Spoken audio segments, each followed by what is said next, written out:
All right, good morning, everyone, and welcome to the third meeting of the Joint Interim Standing Committee on Legislative Operations and Elections for the 2025-2026 interim. Mr. Gibbs, can you please call the roll? Vice Chair Orenshaw, Present. Senator Daly, Here. Senator Steinbeck, Here. Assemblymember Dickman, Here. Assemblymember Hibbets, Here. Assemblymember Moore, Here. Assemblymember Mosca, Here. Chair Gonzalez. And I am here. I'm sorry that I couldn't be with you all there today. I had to deal with a family emergency, but nonetheless, we are excited to kick off our third meeting of this interim. I did want to make an announcement that if you are here and need to use the ASL interpreter, to please come forward to the right of the chairs. We have blue tape on the floor that is designated where you can sit to be able to use the translator. And with that out of the way, members who are joining on Zoom, please remember to keep your video and microphone off when you're not your video on and your microphone off when you're not speaking. And please remember that the chat feature is only for technical issues. Before we begin, I would like to make a few housekeeping announcements. Please silence all electronic devices, including your cell phones, during our meeting and time together. When speaking, please restate your name each time for the record and turn your microphone off each time you are done speaking. Agenda items may be taken out of order, combined, or postponed. With that, I do want to say that we are removing agenda item 8 today, and we will discuss that at a later time. Meeting materials received prior to the meeting have been uploaded to the committee's webpage. And finally, I want to bring attention to the solicitation of recommendations memo and submissions form posted last week to the committee's website. Anyone interested in submitting additional proposals, including possible bill draft requests for consideration by the committee, can do so by this Monday, June 1st. And I do want to note, submissions of a recommendation to the committee do not guarantee that this will be a consideration during the work session, but we do want folks to submit their ideas that they have for our committee. All right, with that, we will start with our first agenda item today, which is public comment. Members of the public can provide testimony in person, over the phone, or via email or by mail. Instructions are provided on the agenda. If you are testifying in person, please remember to sign in at the table by the door. Please remember to clearly state your name and spell your name before you begin, and limit your comments to 2 minutes. Staff will time each speaker during public comment to ensure that everyone has a fair opportunity to speak. If you wish to provide public comment over the phone number is 888-475-4499, and the meeting ID for today's meeting is 870-1253-3151. And then you'll hit the pound key and then press pound key again when it asks for a participant ID. With that being said, we will start in Las Vegas. If anybody would like to make public comment, please go to the table now. Like I said, we do have an American Sign Language interpreter in Las Vegas for those who need it, so please let us know when you're ready. I am not seeing anyone in Las Vegas. Is there anybody that would like to provide public comment in Carson City? Excuse me, Vice Chair. Sorry. I do see someone here in Las Vegas. Sorry, I see it now. That's a little delayed. Hi. Go ahead when you're ready. Hi, my name is Lee Bullock. I'm the Vice President of Las Vegas Deaf Senior Citizens here in Las Vegas. And I wanted to express my feelings when it comes to voting. At the polling locations and sites, on the ballot, when you take a look at it, there are comments that are a little bit difficult to understand. They're very strong political phrases that can also be tricky for us deaf community members.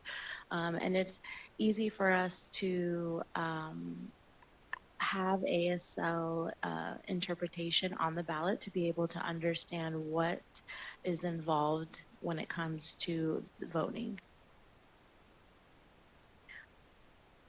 I consider myself somebody who has better than average reading. My reading, when I took a look at the ballot, I did also have a hard time understanding some of the statements, and having the ASL mentioned in there would help with voting. Thank you.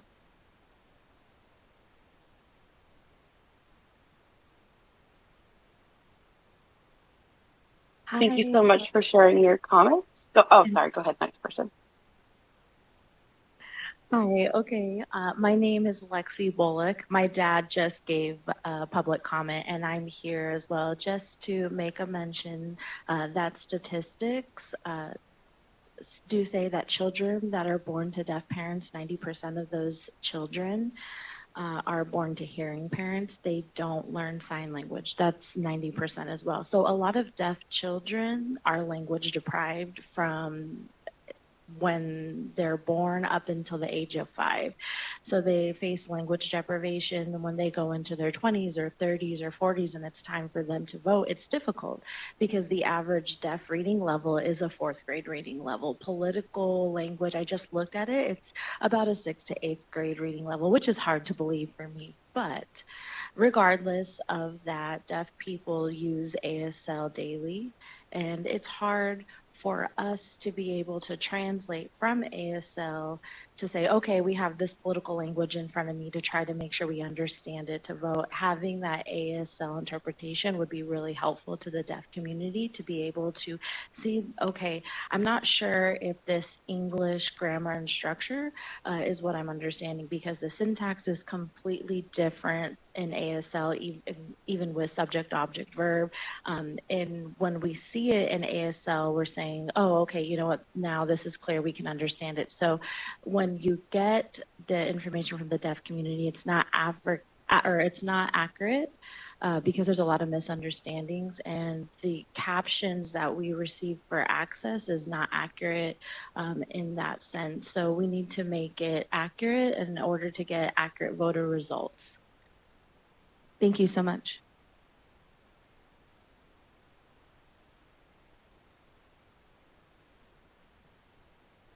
Thank you so much. Is there anybody else that would like to make public comment?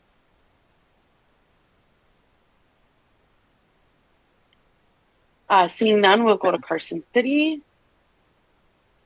Oh, sorry. Sorry, Madam Chair. Vice Chair Orange, just to let you know, I don't believe there's anyone else here in Las Vegas who wishes to make public comment right now. Thank you so much. My screen is so tiny. Okay, let's go to the phones. AVH, do we have anybody who would like to make public comment? Thank you, Chair. If you would like to provide public comment, please press star 9 to take your place in the queue. Again, if you wish to provide public comment, please press star 9.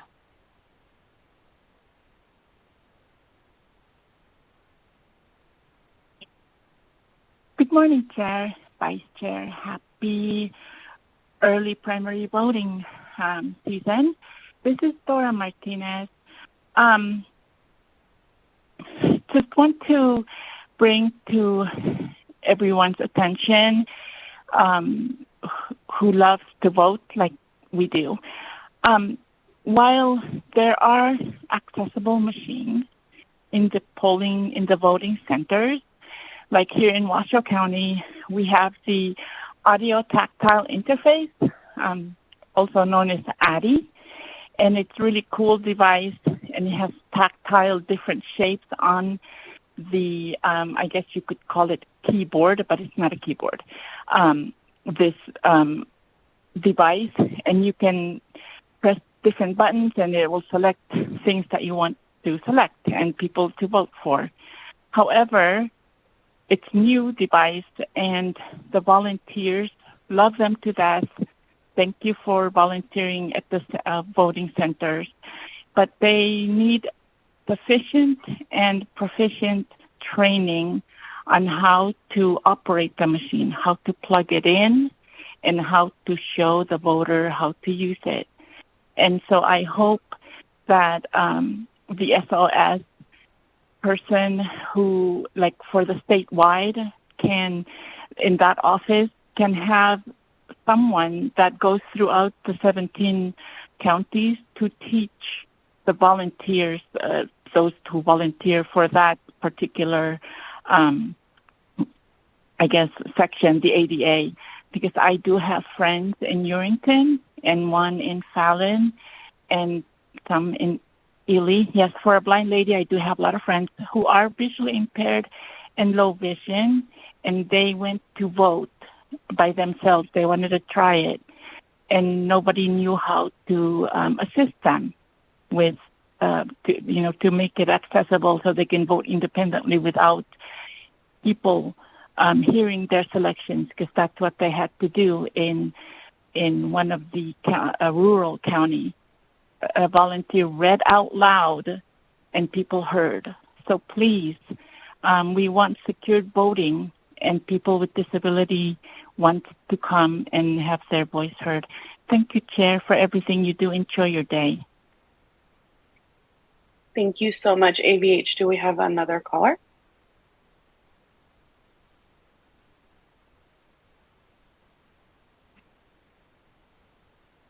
Good morning, everybody. This is Oscar Williams, OSCAR-WILLIAMS. I wish to bring to your attention a complaint I filed against Washoe County in the state last week regarding sample ballots. And it goes like this. Voters are entitled to an accurate sample ballot. The statute says the sample ballot must be mailed for his or her precinct. However, what we got is it contains races that are not specific to that person's precinct. It's sort of a party-wide, county-wide, by party only, and it's no longer tethered to the ballot that a voter will actually be casting. It encourages you to follow a QR code to go online where you can actually get the truly accurate information.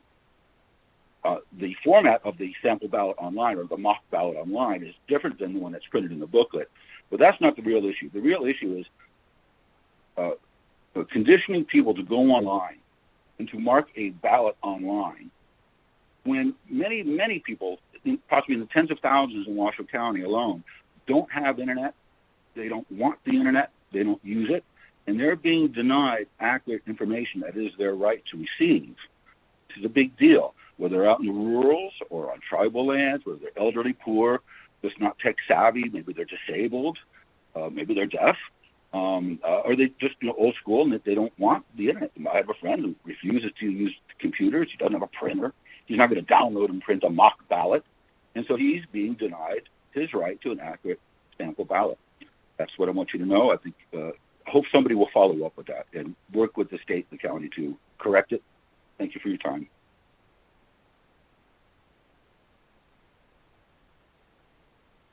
Thank you so much, AVH. Is there any more callers?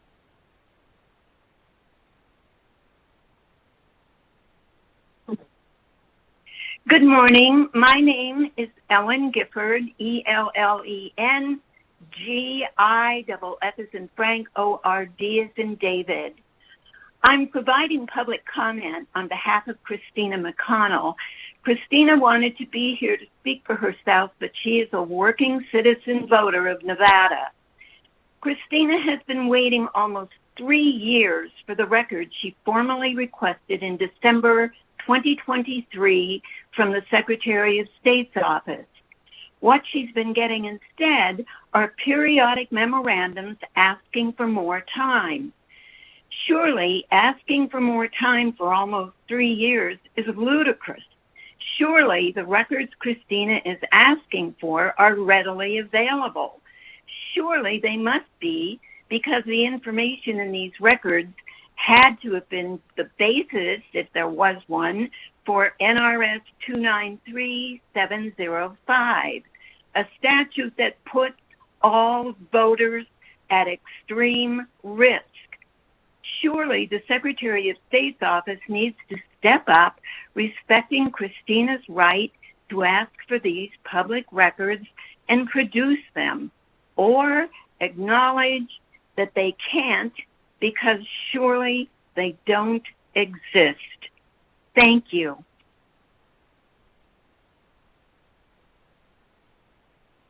Thank you so much, AVH. Next caller, please. Chair, the public line is open and working. We have no additional callers at this time. Thank you so much. I will go back for public comment in Carson City. Please begin when you're ready. For the record, my name is Cameron Gresh, spelled Camerongresh, and I have the privilege of serving as Government Affairs Liaison for Carson City. Good morning, Chair Gonzalez and members of the committee.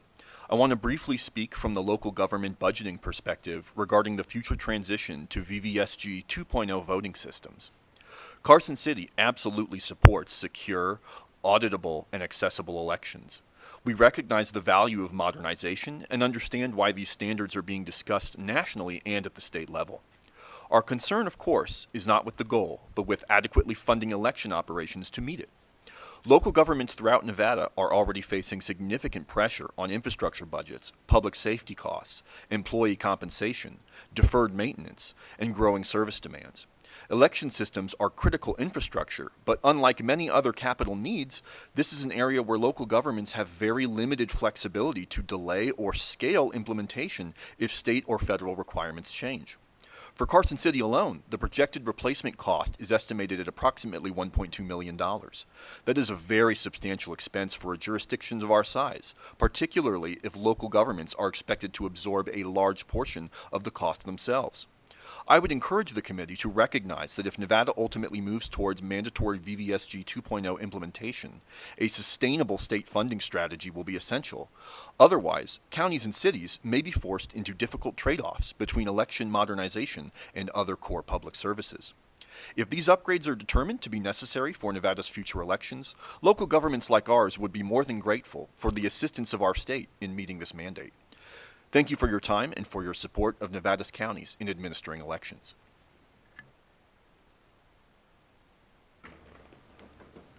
Good morning. My name is Drew Rebar. I'm a candidate for Nevada Assembly District 40. I've been a lobbyist. I've been a member of the press. I've had both badges in this building. Currently, there's a federal civil rights lawsuit against members of the Legislative Council Bureau for creating rules that deny you from exercising two constitutional rights simultaneously in this building. There is a long history of that in the Nevada Legislature. There's even a picture with a man downstairs in the lobbyist room that gives him glory for that. Yet the Nevada Legislative Council Bureau, in their infinite wisdom, has said you cannot petition your government, Article 1, Section 10 of the Nevada Constitution, simultaneously while exercising your Article 1, Section 9 constitutional rights. And that right says freedom of the press and no law shall be made. But yet, here we are. They've made a law. Anyways, within our lawsuit, the federal judge has denied the dismissal. The case has moved to the Ninth Circuit, all because the Legislative Council Bureau and its employees insist on enforcing unconstitutional rules, laws, however you want to define what they're doing to me and everybody else. We should be able to exercise two constitutional rights at the same time in the public's building. If you want to pray and worship at the same time you're speaking, you have a right to do that, but you don't have a right to document and disseminate information about your government at the same time you're petitioning your government for the changes that you want to make. Along with that issue, there's also one other issue that was brought up by one other speaker.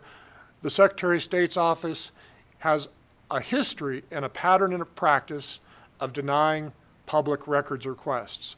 I, too, have been waiting years from the Secretary of State's office to give me simple information that they readily have, but they deny.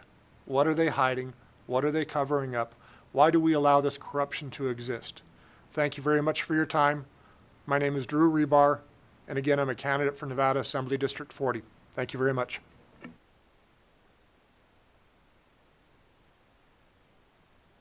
Thank you so much.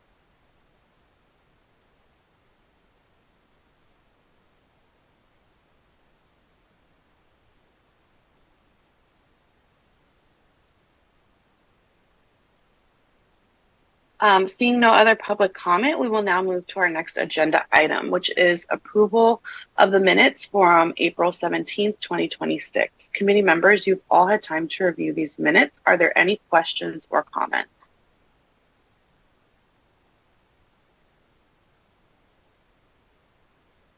Seeing none, I will accept a motion to approve the minutes of the meeting from April 17th, 2026, sorry. So move, Chair. Second. Second. Thank you. Any discussion on the motion? Seeing none, all those in favor say aye. Aye. Aye.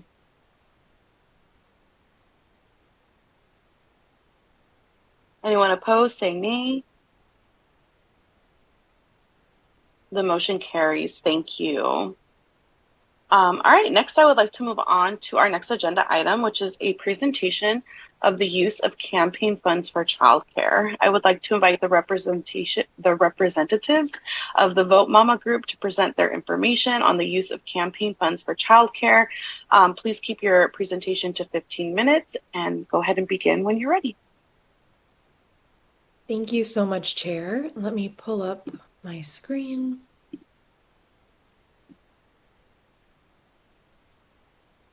All right. Is that working? Can everyone see that? Perfect. Yeah. Perfect. Well, thank you so much for having me. Good morning, everyone. My name is Louisa Dugan, and I'm here today on behalf of Vote Mama Lobby to talk about a critical resource, Campaign Funds for Childcare, that has the ability to increase the representation of everyday families at all levels of government nationwide. Thank you so much for having me.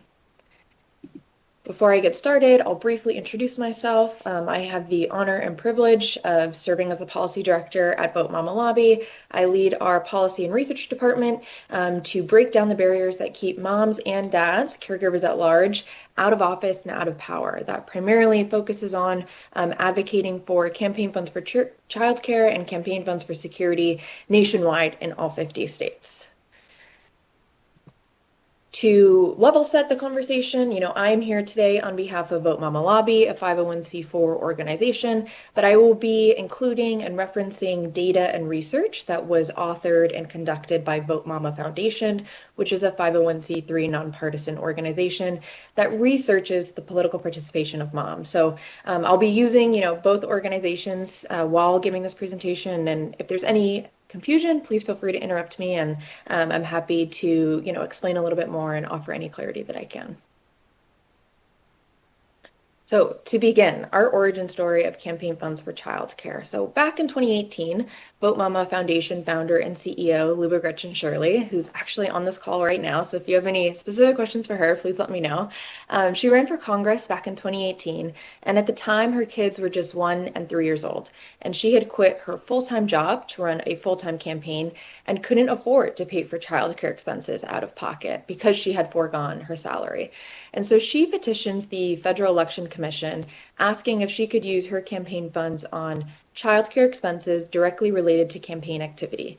She was told not to do it. She was told it would be political suicide, but she quite literally could not afford to keep running for office otherwise. So she submitted her request, and to her and everyone else's surprise, she received a unanimous bipartisan approval from the Federal Election Commission that set the precedent for all federal candidates to be able to use their campaign funds on childcare expenses directly related to campaign activity.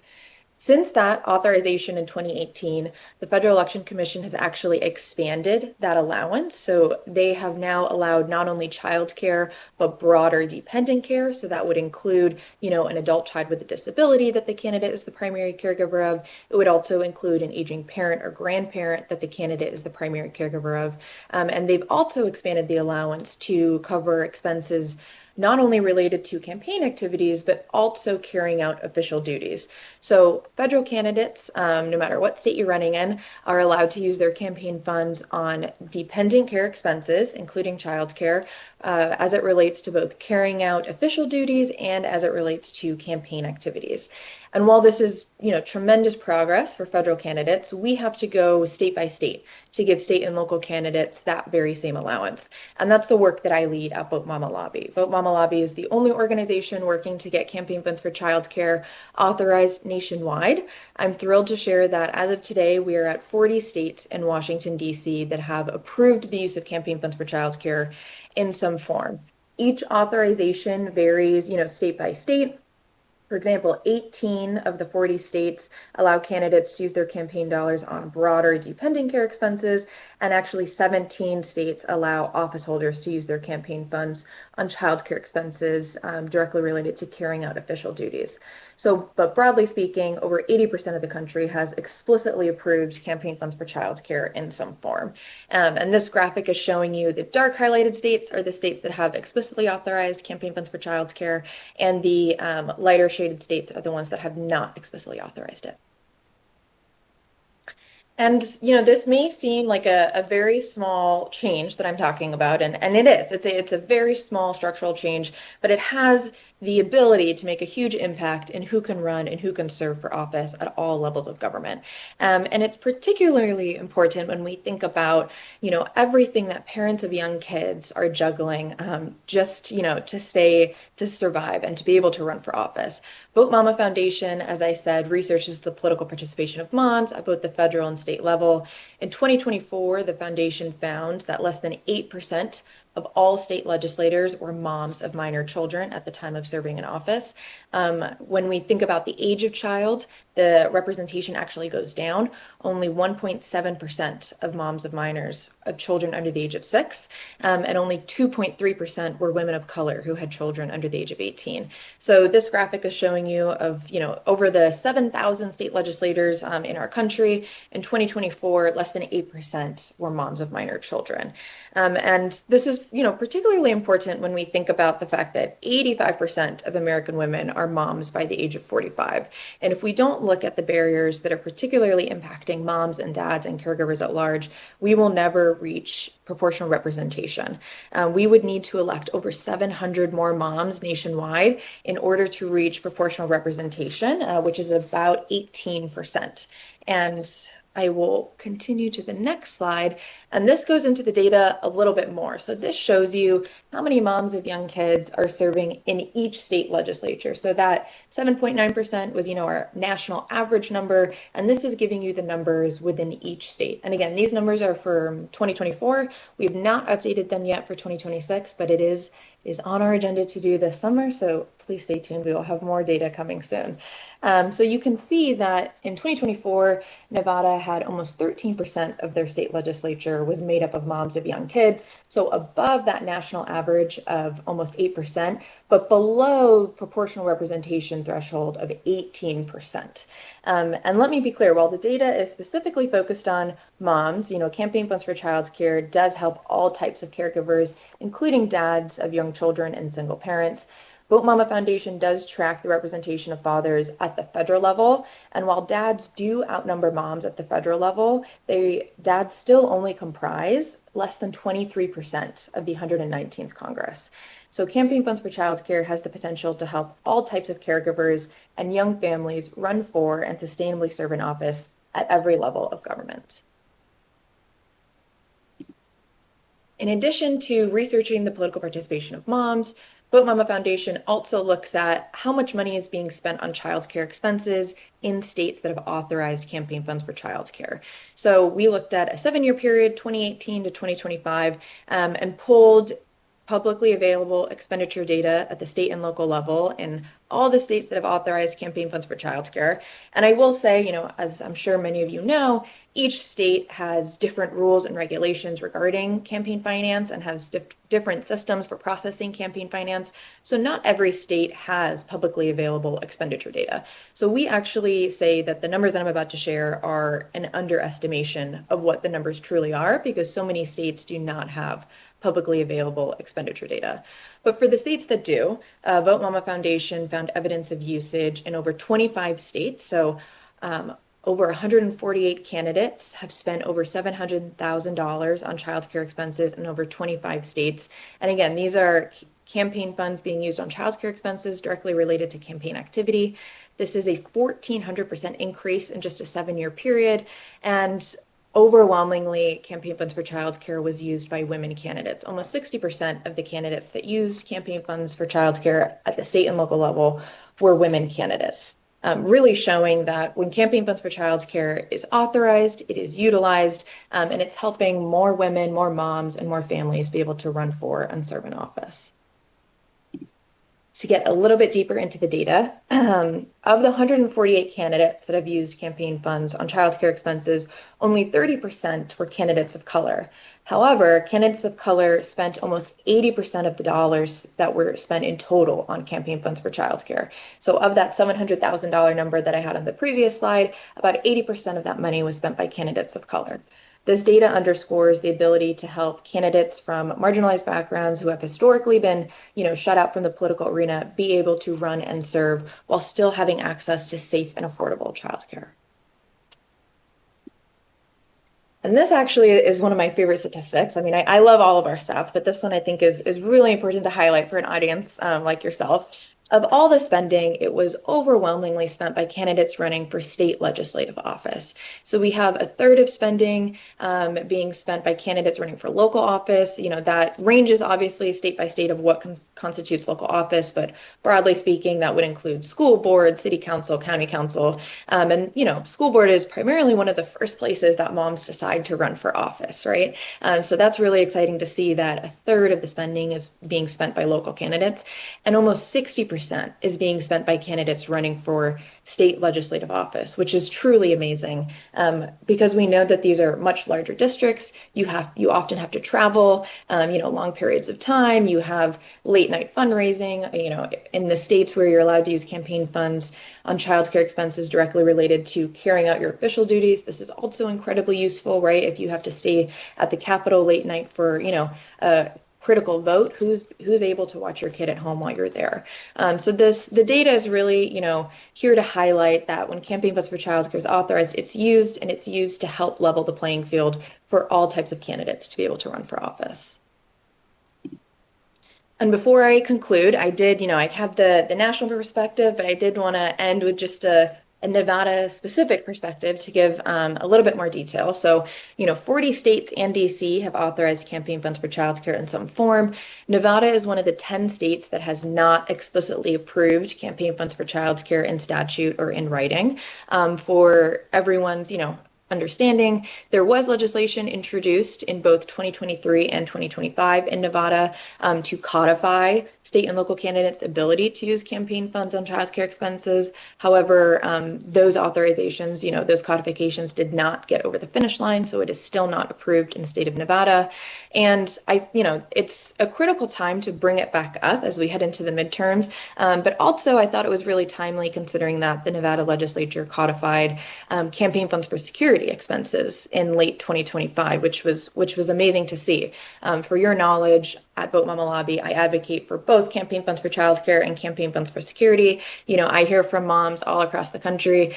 I was able to run for office because I could use my campaign funds on childcare, and now I need to be able to use my campaign funds on security expenses in order to continue to run for office and make sure that my family is safe while at home and on the campaign trail. And so we were thrilled to see that campaign funds for security was authorized in Nevada late last year and wanted to re-engage on the conversation regarding campaign funds for childcare.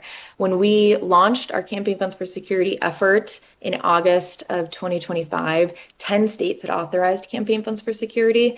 There are now 27 states that have authorized campaign funds for security. Tennessee became the 27th state just last week. So we're seeing tremendous progress on both fronts, but we won't stop until we get both campaign funds for childcare and campaign funds for security over the finish line nationwide. And with that, I will stop sharing my screen, and I'm happy to take any questions or comments. Thank you so much for your presentation. I've been in the legislature before having kids, and having kids now, it's a completely different experience. And so I really want to just say, as a mom, as a parent, I appreciate the work that your organization does to help support moms and families, right? Be able to do this work, because it is a very grueling job, and childcare, is a barrier for why folks can't run for office. So I just want to say thank you to your organization. Senator Daley, let's go first to you all if there's any questions. Madam Chair, no, I don't have any questions right now. I'm the only one up here, so. Awesome. Down south, do we have any questions? Chair, I have one question. Oh, Assembly Member Moore, actually. Then I can go after. You go first. You can go last. Thank you. Thank you, Chair. Thank you, Vice Chair, and thank you for this presentation. This is such an important hearing, and at this presentation, I'm currently the only single mom serving in the legislature to a minor child, to a child under 18. So I really appreciate this presentation, but I do have a question for you.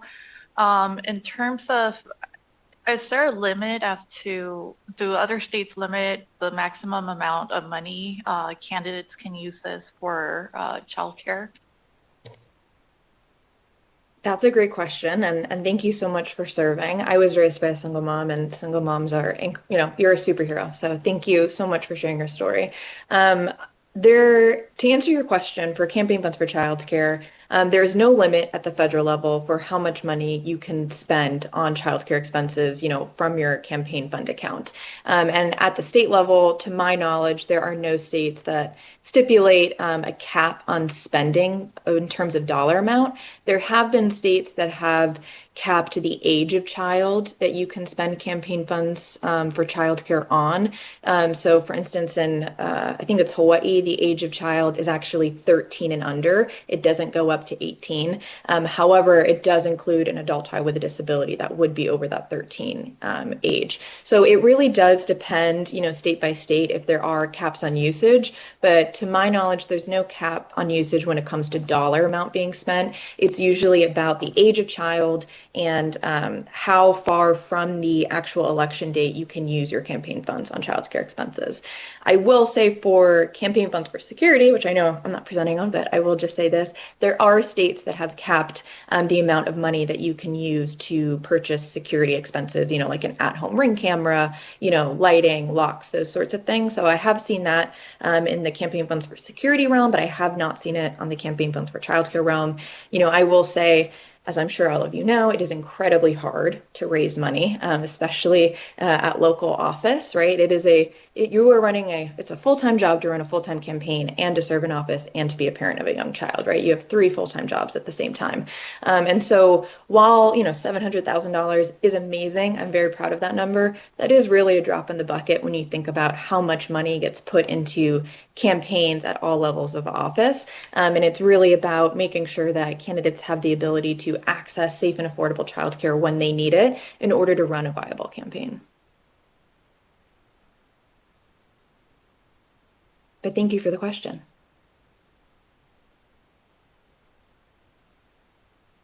Thank you. Vice Chair, please go ahead.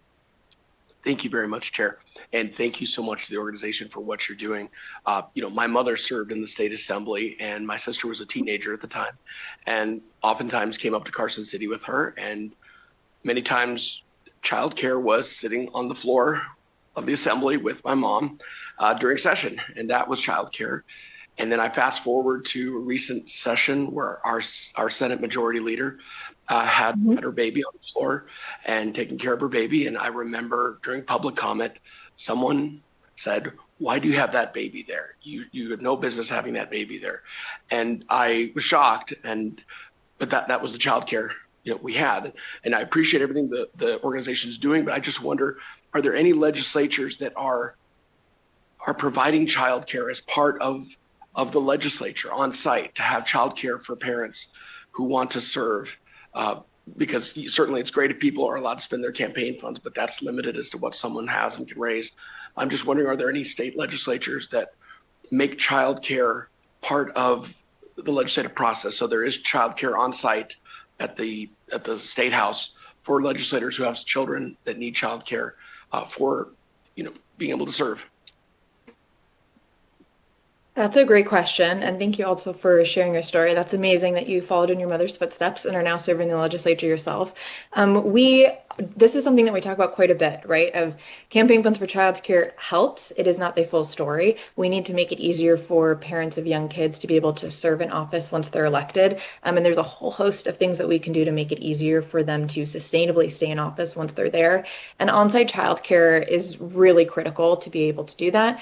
Most elected officials, especially at the state legislative level, if you have a young child, you're often juggling two different child care centers and just two different child care wait lists, one in your district and one at the Capitol. And so I've talked to moms with, young babies who are still breastfeeding. They have to bring their baby with them when they go to the Capitol, and they can't get off a child care wait list in the Capitol either, right? They're paying for two different child care centers. They're not in either full time, and it becomes really hard to manage. And so we definitely advocate for on-site childcare centers. There are a handful of states that have informal on-site childcare centers. So a state like New York, for instance, has an informal childcare center. However, it's only available to one chamber of the legislature. It is not available to everyone in the legislature. So, and again, it's at the will of the Speaker of the House and the Senate President.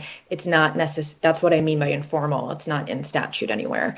Alaska, to my knowledge, is the only state that has a formalized on-site childcare program where both state legislators and staff are able to access that on-site childcare program. And that's the state that we, always recommend to look at when state legislators are interested in thinking about pursuing on-site childcare. There is, and this is a little different from your question, but it goes to your point about, beyond campaign funds for childcare. Virginia is actually the only state in the country that offers a childcare stipend to state legislators that is provided by the state legislature itself, the Commonwealth of Virginia. And that is about, I believe it's $300 a week. I might have that statistic wrong, but every state legislator in the Virginia state legislature is able to tap into that childcare stipend, and that's to help cover childcare expenses that are directly related to carrying out official duties and making that journey, back and forth from district to the Capitol. So I hope that answered your question, and I'm happy to send over a list of additional states that have informal childcare centers, if that's helpful. Thank you very much. And Chair, with your permission, if we could get more information about what Alaska and Virginia are doing, I think that maybe that we're headed in the right direction. Thank you, Chair. Yes, I would love that. Thank you so much. That was a great question. Thank you. If there's no other questions, thank you so much for your presentation on this important issue. We will now move on to our next agenda item, which is our presentation on the American Sign Language voting resources from representatives of All Voting is Local and the Las Vegas Deaf Seniors Organization. Like I stated at the beginning of our meeting, we also have an interpreter that has joined us on Zoom. Please go ahead when you are ready. Please remember to keep your presentation to 15 minutes, and then we will have questions after. Thank you.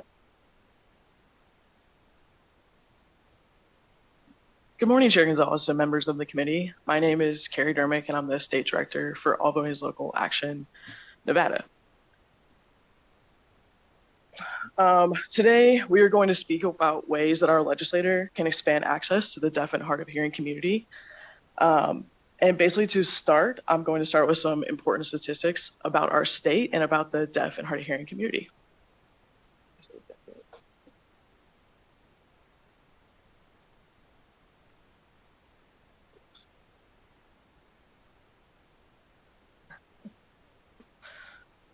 So the first statistic I would like to talk about is in the 2020 US Census, almost 120,000 people have a hearing disability in our state.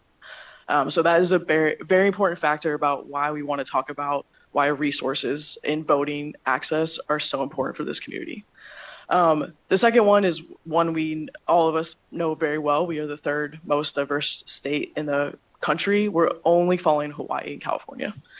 And third, 29.9% of Nevadans speak a different language other than English in their homes, which I think is also very important for this work and our language access work that we've done in the past.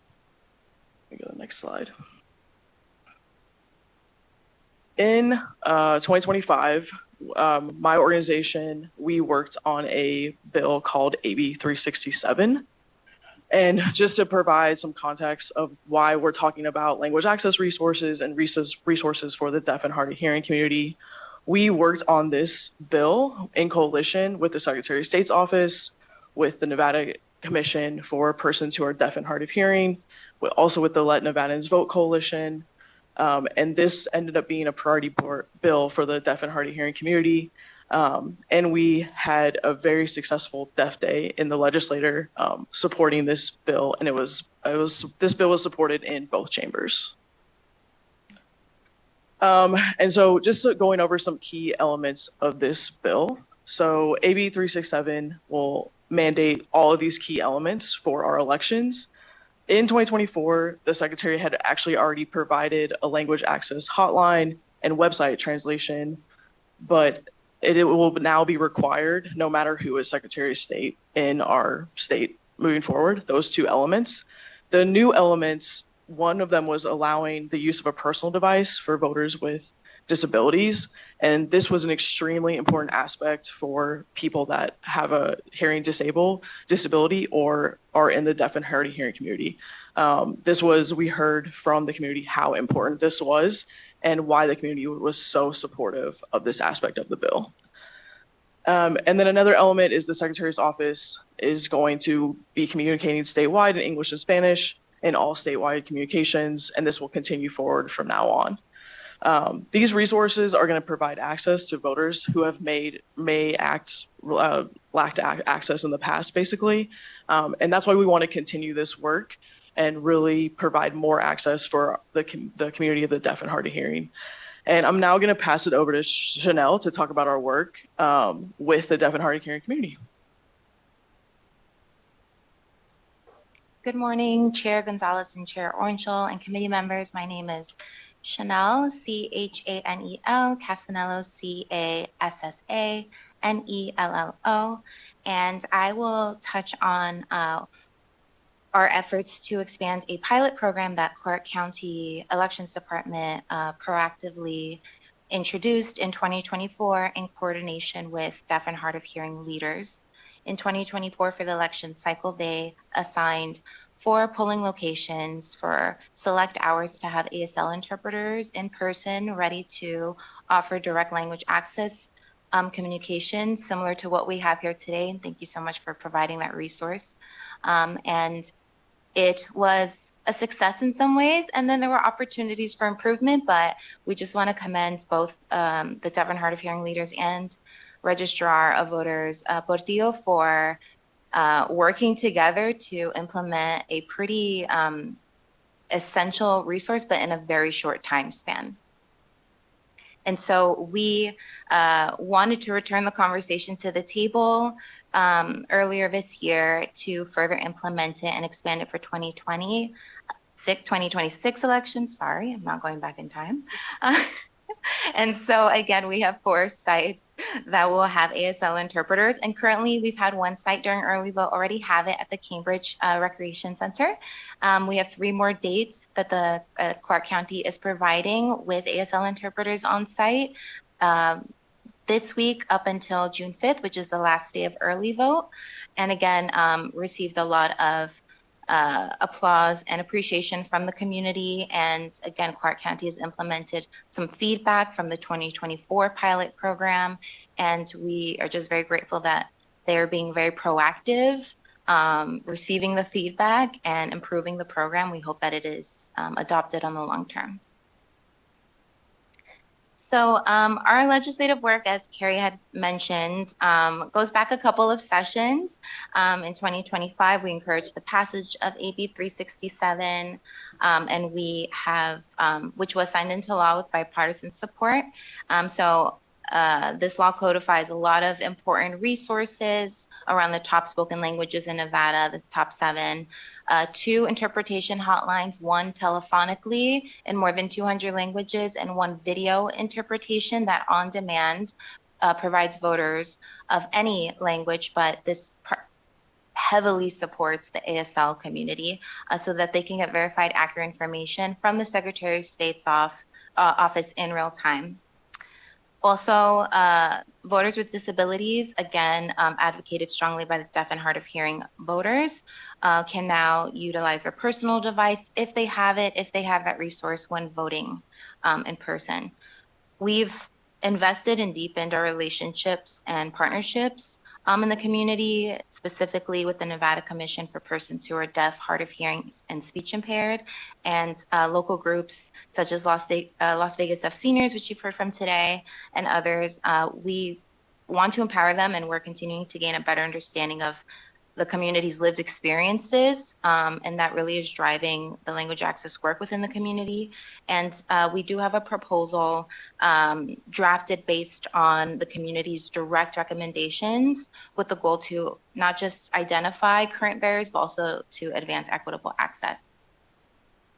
So this list that I'm about to show is not exhaustive. We acknowledge that the community is not a monolith. This is just direct feedback that we at All Voting is Local Action have learned directly from the community over the last couple of years. Ms. Shelley Freed will join us on Zoom, and she can speak more to the lived experience and what the community is saying currently. So some key obstacles that we've learned from the community include just a general deep distrust from years of urgent needs not being met or delay in accessing critical information. And that is not unique to just elections and voting. It's across several different public entities and direct services.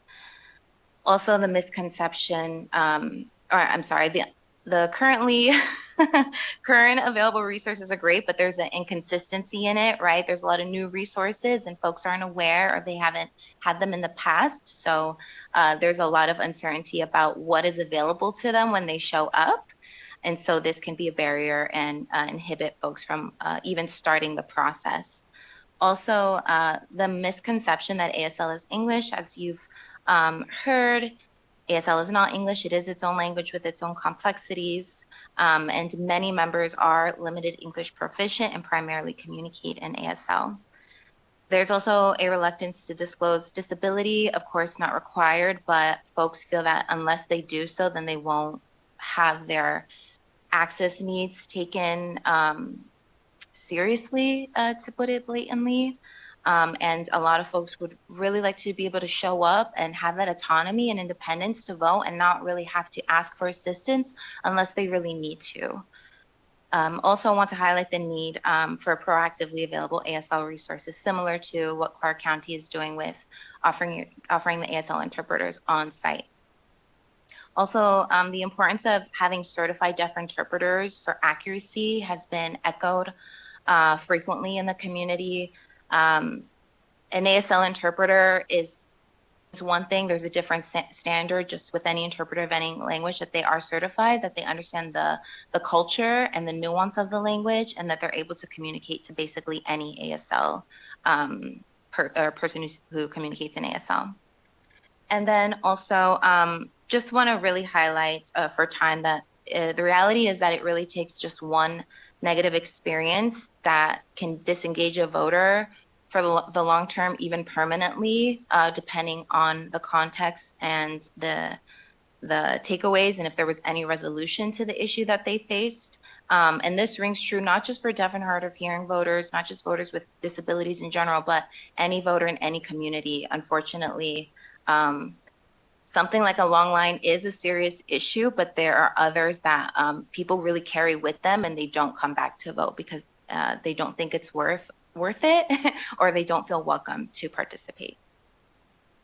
So I'll move on to some suggestions that were developed again in direct partnership with community members. Again, this is to reduce barriers to civic participation in general for the community, to allow for consistency in language access resources, and to start building a real culture of voting that will last for all elections moving forward. We dream big, so The proposal starts off with ASL voting information at all polling locations statewide. I know that's a big statement. It's a very nuanced one. Just want to say that this is early stages of this proposal and it will be refined further with additional conversations. ASL resources should cover voter registration information, key election dates, candidates, ballot measures, and other necessary voting information. And that basically is the umbrella of all voting information that's currently available for primarily English speakers should be available for primarily ASL communicators. An expanded awareness of Nevada's effective absentee system for elections, or better known as EASE, civic education for lawmakers and policymakers on the community's voting needs, mandated ASL interpreters at certain sites, potentially in Clark and Washoe counties as they're the most populated with the community, and also ASL video instructions available via QR code at all polling locations so that voters can have that autonomy to access the most commonly sought information in their primary language. We believe these steps that the community has drafted would drastically improve accessibility for nearly the 120,000 Nevadans that reported having a deaf or hard of hearing disability in the last US Census. And Nevada really is a trailblazer, and we've protected several language access resources up until this point within the Secretary of State's office. And we believe we can do the same for ASL specific resources for the state's deaf and hard of hearing community. So that wraps up my section. Thank you for your time. I will now pass it over to Ms. Shelley Freed, who I believe and hope is on Zoom so that she can dive into more of the language access inequities and specific efforts that the community wants. Thank you.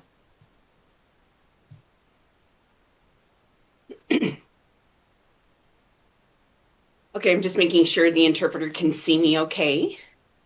Okay, perfect. Yes, hi everyone. My name is Shelley Freed, and I am the secretary for the Las Vegas Deaf Seniors Organization. And I have been a very strong advocate for the deaf and hard of hearing community. And I want to thank all of our local voters and efforts because they've had such a critical impact on our community.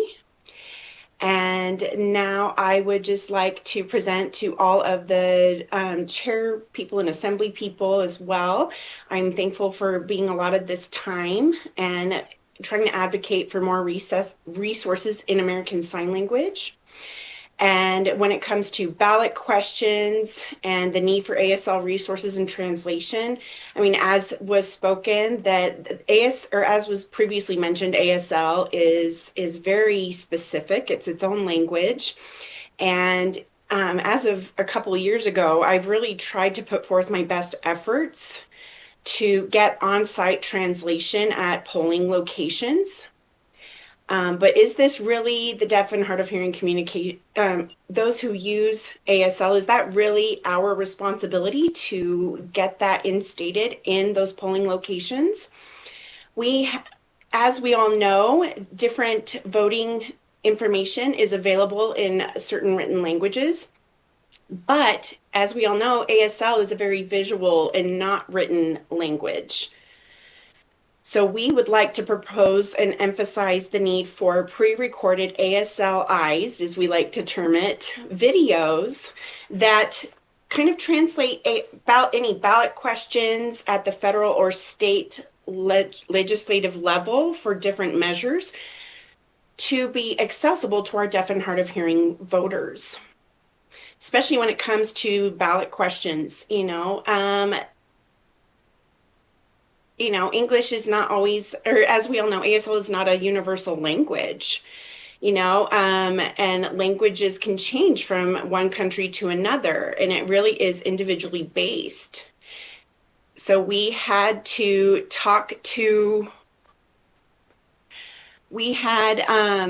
successful conversations with people from Pahrump.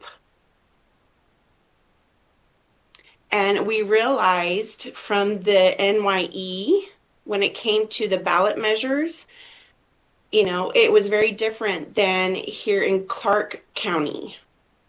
And that this was not really equitable to those who, or equal access to those who are deaf and hard of hearing.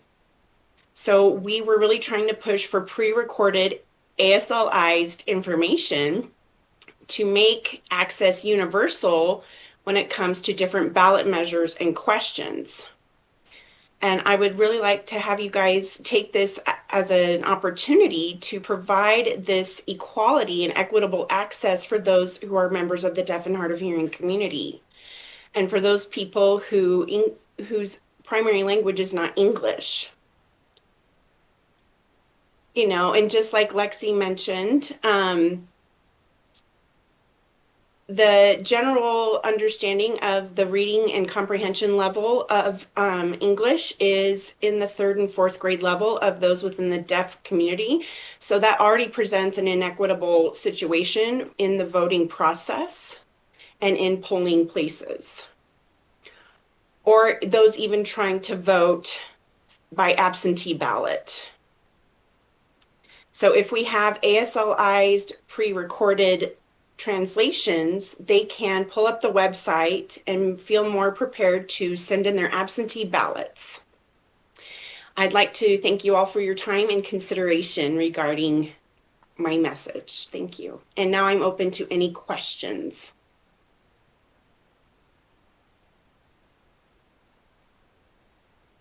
Thank you so much, Senator Daly. We'll start with you. Do you have any questions? Thank you, Madam Chair. No, I don't have any at this time. Thank you. Thank you. Down south, are there any questions for our presenters? Chair, Assemblymember Mosca has a question.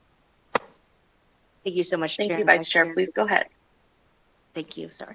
Thank you, Chair and Vice Chair. And thank you so much, the community members, for being here today and putting this very important topic on our agenda and our radar. I have a couple questions. Ms. Freed kind of started to answer it. Thank you, Clark, for doing it. Are the other counties doing it at all? Do we know?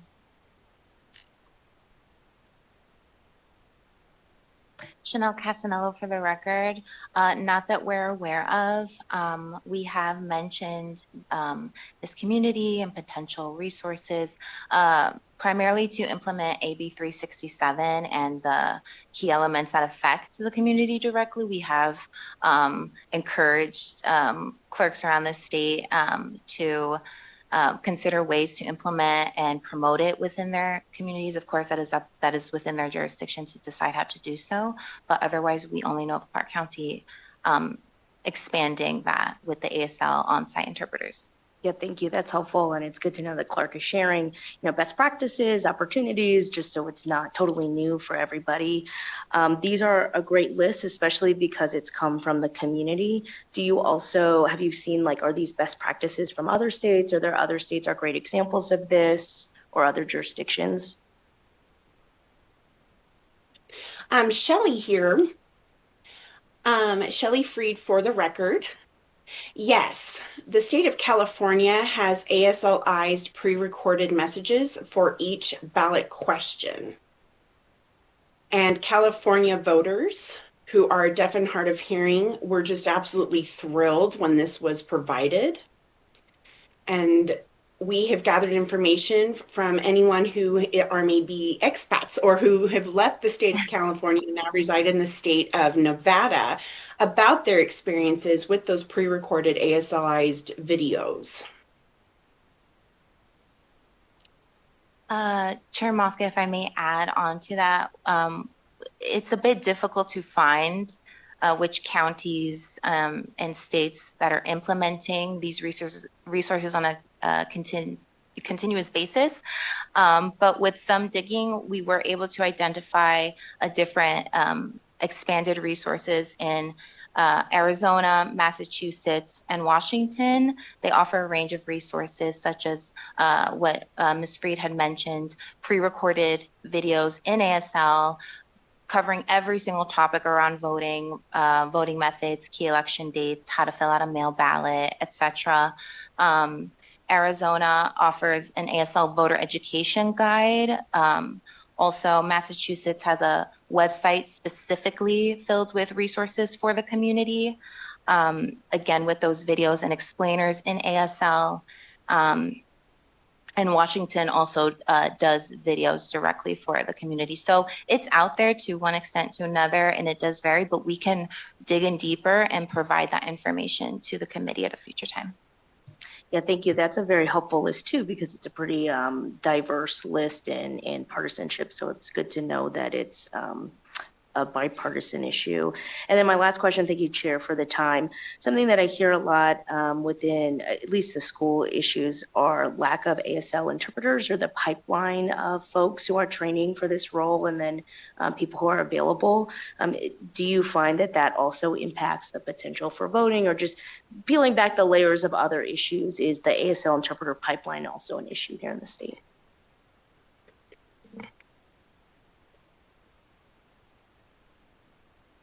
Shelley Friedman here for the record. Yes, you are correct in what you just mentioned. The Nevada Coalition for the Deaf and Hard of Hearing has developed an ASL resource for ASL voters. But when it comes to the ballots itself, we are proposing that it be taken under consideration that this also be taken into consideration when it comes to elections and polls. Thank you. And thank you all for being here today. I think I've learned a lot, and thank you, Chair, for this item and the time. Thank you. Thank you so much for your presentation. I also learned a lot today, and I think it's very important. As you all know, what we do on this committee, ensuring that everyone is able to vote. So thank you so much for the work that you do. We will now move on to our next agenda item. Oh, yes. Chair, I am so sorry to interrupt. There's another question down here in Las Vegas from Senator Steinbeck. And then with your permission, if I could ask a quick question after. Thank you, Chair. Yes, of course. Senator Steinbeck and then Vice Chair. Thank you, Chair, and thank you for your presentation. I also learned quite a bit from this. I'm just curious, are we at a point yet where there's adequate AI interpretation for ASL from English? Or is that, I don't have any idea, and I just want to know, is that something that is available to people, and is it regularly used? I think we can look into that. I mean, sorry, Carrie Dermick for the record. I think we can look into that, but at this time, I'm not aware of that, but I can see if Shelley is. Yeah. Yeah, so this is Shelley Freed for the record. I see heads shaking no in the back there, so I'm guessing they're saying there's not. But yeah, please. Yes. So it is in development, but there is no sure thing at this time, especially. It might be 5-10 years later. We really don't know. The hard part about that AI is the facial, it's the expressions, it's the body movement, it's everything that's included in that interpretation and all the emotions. So that really does take a lot of time. So at this time, no, there is no accurate interpretation with AI. And if I may add, Chanel Casanello for the record, that is not a recommendation in the proposal for the reasons shared by Ms. Freed, but also because it's too risky when it comes to legal language and political language and NRS, that AI could potentially get it wrong, and then we end up in again, having a negative experience for the voter, or if there's for some reason that they don't want to move forward with the vote, or that we get into some legal trouble, whether at the county or state level. Okay, thank you. And then just again, you're educating me and maybe some of the others here as well. Those facial expressions and tones, are those important in transferring written over? Oh, yeah. Or is it just important when you're transferring over someone speaking over, just for our own education?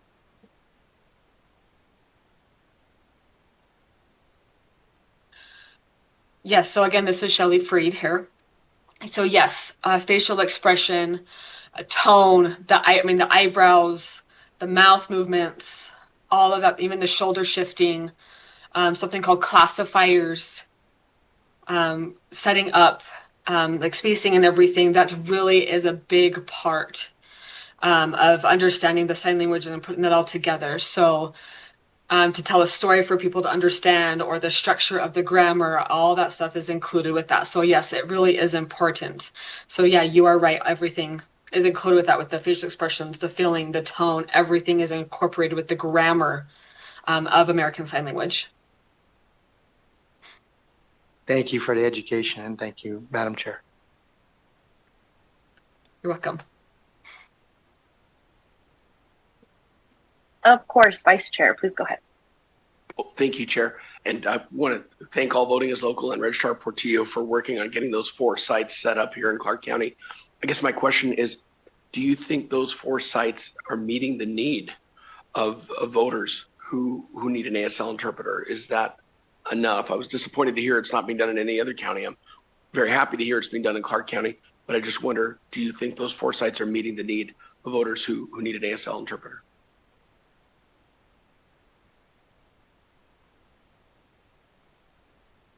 Again, this is Shelley Freed.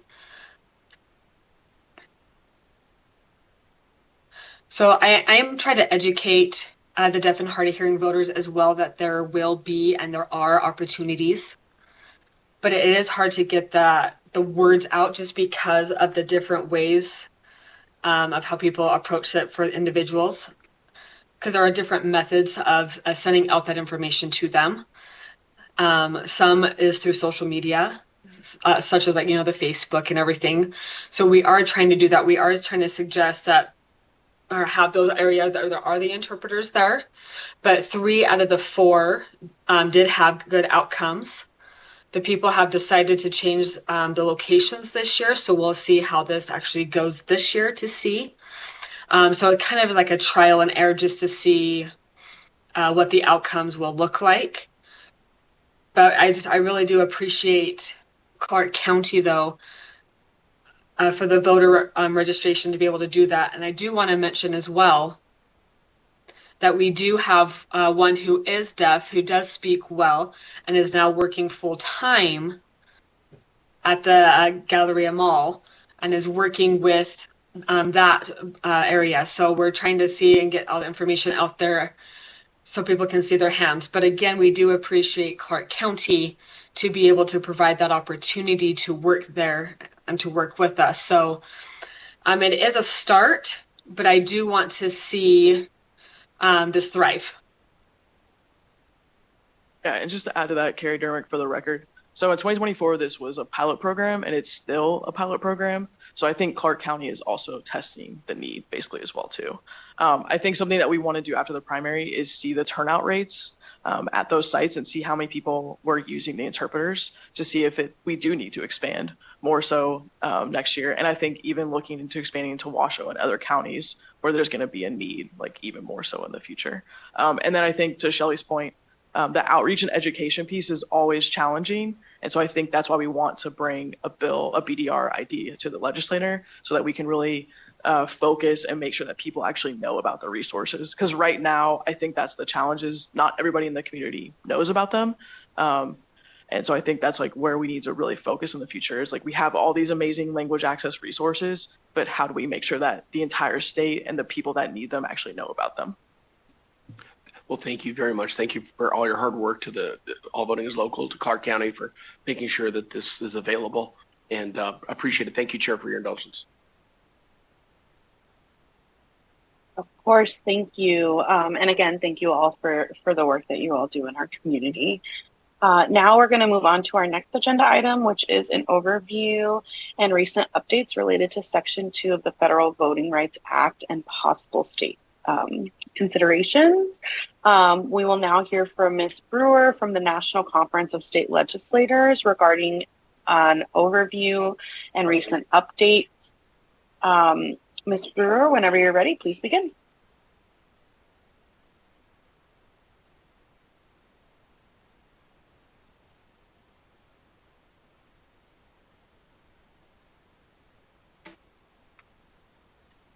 Great, thank you so much. And if I could clarify quickly, 15 minutes, is that correct, Chair? 20, I'm hearing from Jen. Okay, thank you. Yes, you're good. My name is Helen Brewer, HelenBrewer, and I am a senior policy specialist with the Elections and Redistricting Program at the National Conference of State Legislatures. On the elections team, our portfolio covers election administration, redistricting, the census, as well as campaign finance and ethics laws. If you are not already familiar with NCSL, we are a bipartisan organization. Every state legislator and legislative staffer in the country is a member of NCSL, and we produce completely nonpartisan policy research on just about every policy topic you can imagine. We also do our best to offer many opportunities for legislators and legislative staff to convene virtually and in person each year. And on that note, I will quickly mention that our annual legislative summit will be taking place in late July this year in Chicago, and we will be very happy to see anyone who is able to join us there at that time. Today, I have been asked to provide information on the recent United States Supreme Court ruling in Louisiana v. Calais, C-A-L-L-A-I-S, as well as Section 2 of the Voting Rights Act and state considerations if you are interested in legislating on redistricting. At that point, I will talk about redistricting commissions, redistricting criteria, and state versions of the Voting Rights Act. I will note here that NCSL is completely nonpartisan. We do not advocate for or against any particular type of policy, and we do not recommend best practices.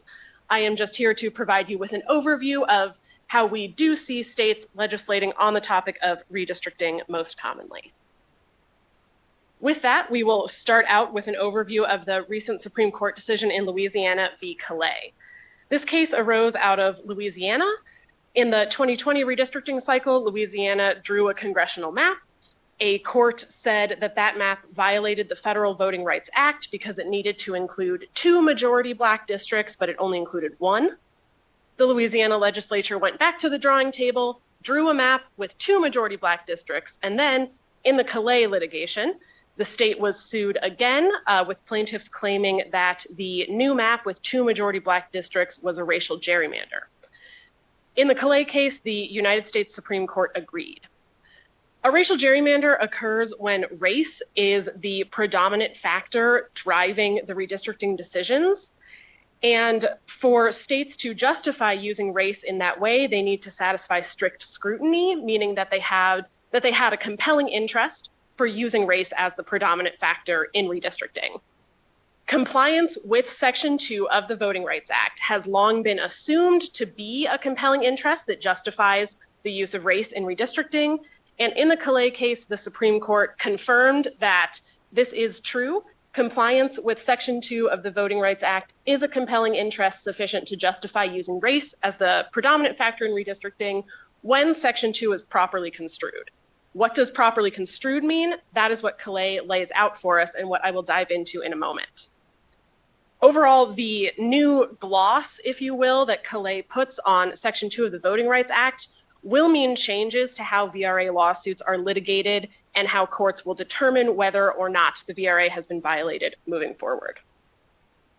This is a quick visualization of where Section 2 of the Voting Rights Act comes up in a racial gerrymandering lawsuit like Calais. So the VRA can come up either in a VRA suit where somebody sues the state saying that the state violated Section 2 of the Voting Rights Act. It can also come up as in a racial gerrymandering lawsuit when someone sues the state saying race predominated in redistricting, and the state, as you can see on the slide, says, yes, but that was because we were trying to satisfy the VRA. So moving forward, the new Calais test, which I will dive into next, will govern both suits that are straight up brought under Section 2 of the Voting Rights Act, and the Calais test will govern the VRA analysis done at sort of the second step you see here in the racial gerrymandering lawsuit. To understand the holding of Calais and what it will mean for how Section 2 claims are litigated, I would like to start with a brief look at how Section 2 claims have been litigated for the last 40 years or more. So this is pre-Calais, the way that a Section 2 lawsuit would be argued before Calais. So to get their foot in the door at court, really, plaintiffs arguing the state violated Section 2 would first have to satisfy something called the Jingles preconditions. Plaintiffs would need to prove that there is a non-white population in the state that is large enough and geographically compact enough to constitute an additional majority-minority district beyond what the state drew in its map. And then plaintiffs need to conduct a racially polarized voting analysis. That is what Jingles 2 and 3, the second and third bullet points, represent there, which means demonstrating that the non-white population at issue has similar political interests and voting behavior, and that the white population in the area votes in a way that consistently defeats the preferences of the non-white population.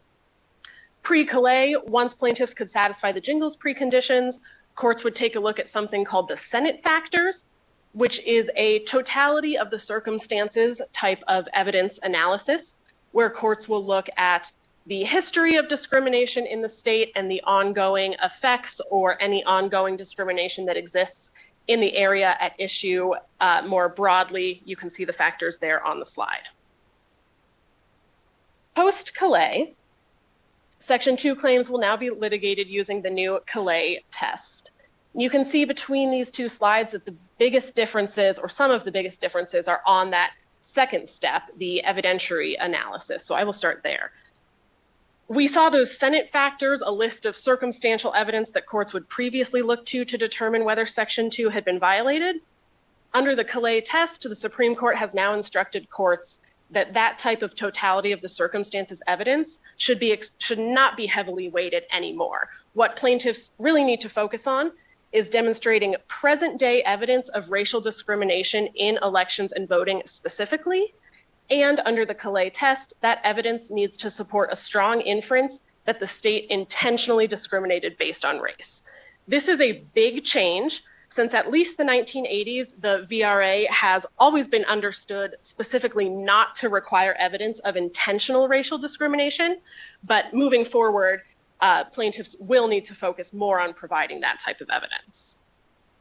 Looking back to the Jingles preconditions, they are at least nominally similar post-Calais and pre-Calais, but under the Calais test, the way that plaintiffs need to go about proving or satisfying the Jingles factors has also significantly changed, and that is what this slide will demonstrate.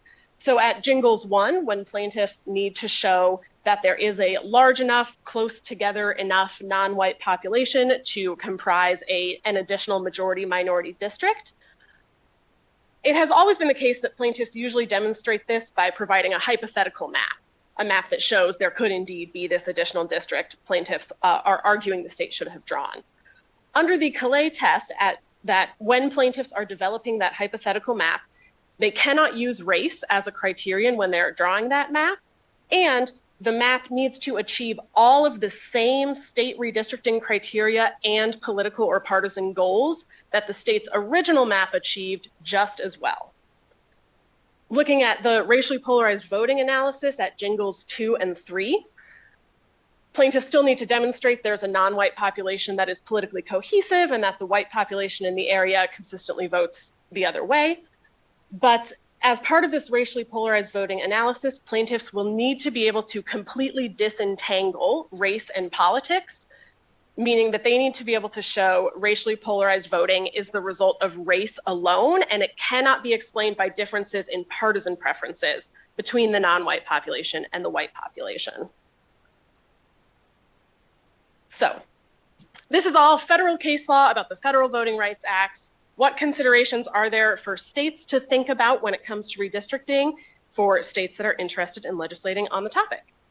I will, on this note, dive into 3 common policy areas that we see states acting on in redistricting: redistricting commissions, criteria, and state voting rights acts. For just a little bit of context, when we look at Nevada, where you all fall in the national landscape, the legislature retains the primary authority for redistricting. Redistricting criteria are not enshrined in state statute or in the state constitution. There are several states in the country that are like this, and oftentimes those states will adopt redistricting criteria on an ad hoc basis, the redistricting committee or what have you might adopt criteria through some sort of a resolution each cycle. It's just not written in statute. So when we look at redistricting commissions, this map shows what states have commissions in charge, or involved, I should say, of the legislative redistricting process. There are many states that have, or there are some states that have commissions draw districts for both the state legislature and Congress. The states in the red color on this slide have advisory commissions, which means there is a commission that draws maps, submits the maps to the legislature, and whether or how deeply the legislature is required to consider those maps varies by state. The states in the teal color have a backup commission, meaning that if the legislature deadlocks or is unable to agree on a map, then a commission will convene to draw new maps. This is the same information, but for congressional districts. So for states that are looking to design a commission, the last cycle especially has provided some more insight into considerations that lawmakers might want to have in mind if they decide to pursue this route. I will go through a couple things on this slide, and then we will quickly look at examples of commissions from 2 states to see some specific illustrations of some of this. First up is the membership of a redistricting commission. One big consideration might be, do you want legislators on your commission or not? And regardless of whether or not lawmakers sit on the commission, who appoints redistricting commissioners? And even in states without legislators on their redistricting commissions, there is commonly some role for legislative leadership in the commissioner selection process. Duration of the commission, how long it is convened for, can also be an important question, particularly because questions may arise if there's litigation over maps, but it takes 2 or 3 years and then the maps are overturned. Will the commission reconvene to draw new maps? How will that work? Resources and budgeting, as always, is another consideration for redistricting commissions. In some states, legislative staff the redistricting commissions. And when it comes to layperson commissioners especially, there may be a lot of technological, policy, and legal training required for them to get up to speed to be able to conduct the redistricting process.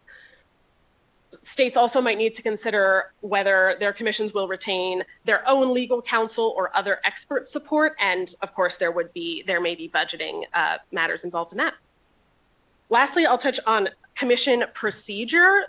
We have seen in this last redistricting cycle a couple of commissions around the country get caught up in some uncertainty about whether and when state open meetings rules or public record laws apply to redistricting commissions, since they are typically an entity of the state of some kind. We also see a lot of different approaches across the commission states to map passage thresholds. So do a certain number of commissioners from each of the 2 major parties need to agree to a map? Are there unaffiliated commissioners, and how many of them need to agree to a map, and so on? To briefly illustrate this, we'll take a quick look at Colorado. One thing to point out about Colorado's commission is they do have a geographic requirement for where their commissioners are from. At least one commissioner must come from each of the state's congressional districts, and at least one must come from west of the Continental Divide. As you all can probably relate to here in Nevada, in Colorado, there are, of course, major urban centers, sprawling suburban areas, and then very, very rural parts of the state as well. So Colorado's law looks to get all of that represented on their redistricting commission. I will also point out Virginia as another example of a state that does have legislators sitting on its redistricting commission. And another possible point of interest for Virginia's commission is its backup mechanism. If commissioners fail to agree on a map, which did happen in the 2020 redistricting cycle, responsibility for drawing maps goes to the Supreme Court of Virginia. The way the court decided to approach that in 2021 was to ask each of the 2 major political parties for slates of special masters, and the court hired a special master from each of those slates to work together to draw the ultimate maps.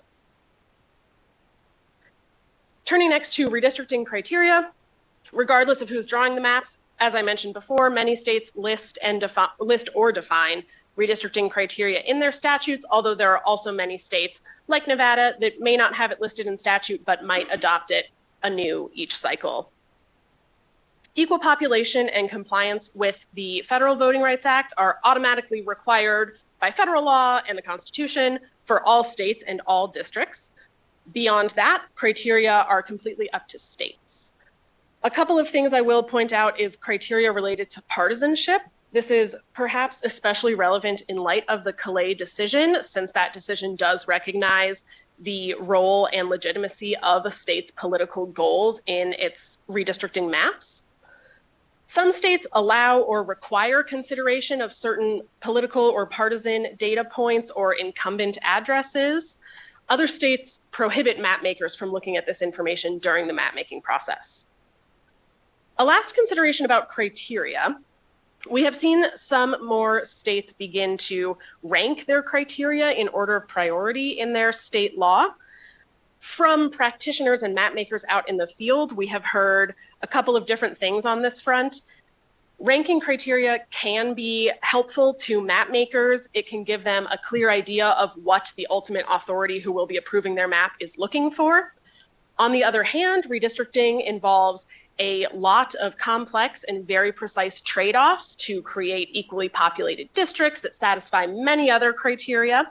And the more rigid a state law is, sometimes the more trouble map makers have finding the flexibility to get everything satisfied. So potential pros and cons of ranking criteria. And there are some states that rank some criteria in order of priority and then have a grab bag of remaining criteria that aren't ranked but are additional possible considerations. Lastly, I will discuss state voting rights acts. This is a fairly new and certainly recently growing area of interest when it comes to state policy. Cases like Calais and many other Supreme Court cases over time have fleshed out the Federal Voting Rights Act, what it allows, what it requires, how courts will evaluate compliance with it. But a lot of that information, like the jingles factors and such, are not written in federal law. Those come from case law. State VRAs oftentimes mirror the federal VRA, but they often codify in statute a lot of this information that on the federal side has come through case law over the years. State VRAs also sometimes take different or opposite approaches to how the federal courts have fleshed out the federal VRA. So what can be in a state VRA? It varies widely by both active statute and bill that we've seen introduced. So these slides kind of reflect everything or close to everything that we see, but not all state VRAs have all of this in them. One thing to note is that the scope of state VRAs typically applies to local districts or districts below the state level. Congressional districts and state legislative districts are so far not regulated by the state VRAs we see on the books. Many state VRAs explicitly include a private right of action, meaning that a private individual or organization can bring a lawsuit under the state VRA. The federal VRA does not contain such a provision. Many state VRAs also have pre-clearance provisions, or some state VRAs, I should actually say, not many. This requires some localities to get approval from the state government for districting or election administration changes. Federal VRAs cover election administration state VRAs cover election administration as well as redistricting. And then remedial districts, this has to do with the type of district a plaintiff can argue the state VRA gives them a right to or entitles them to.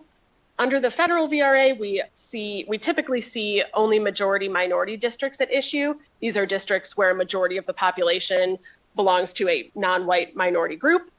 A coalition district is a district where there are multiple non-white populations in the area with similar political interests who are arguing that they should be drawn to be the majority of a district. And a crossover district is a non-white population and typically a minority of the white population who are arguing they should be drawn into the majority of a district.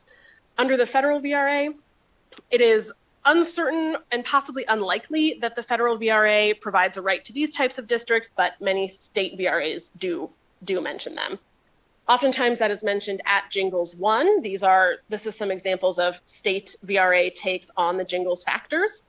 And then Jingles 2 and 3 address the racially polarized voting analysis, just like in federal VRA case law.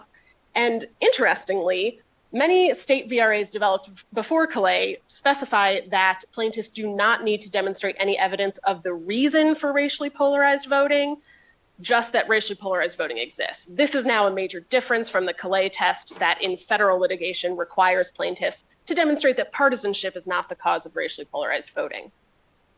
Many state VRAs codify the Senate factors looking to that totality of the circumstances evidence, and many state VRAs also list factors that courts may not consider in a VRA lawsuit. That would come up a little more in the election administration context, like something like a voter ID law rather than the redistricting context, but it is still an interesting thing to note. So in conclusion, Louisiana v. Calais makes significant changes to how VRA litigation will look moving forward, and there are many types of state policy related to redistricting that state lawmakers can consider if and when you are all interested. All of them can have significant impacts on what the redistricting process looks like, and they come with a lot of policy considerations, which we are happy to answer questions on today or at any time down the line. And I'm happy to take any questions.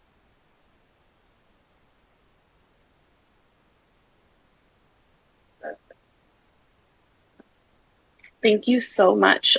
Senator Daley, we will start up north. Do you have any questions? Thank you, Madam Chair. I do have a couple, and maybe they're comments, maybe they're questions. I'm not sure. Having served on this committee 2011 forward, my first session that I served on, and we did go through redistricting in that session in 2011 under the old version of the Voting Rights Act, if you will.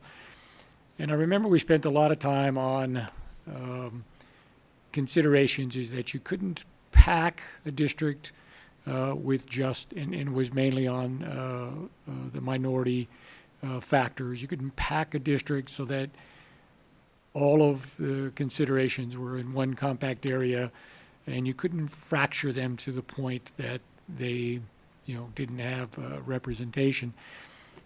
If I understand what they did in the Calais case, if you will, basically eliminated that as a factor.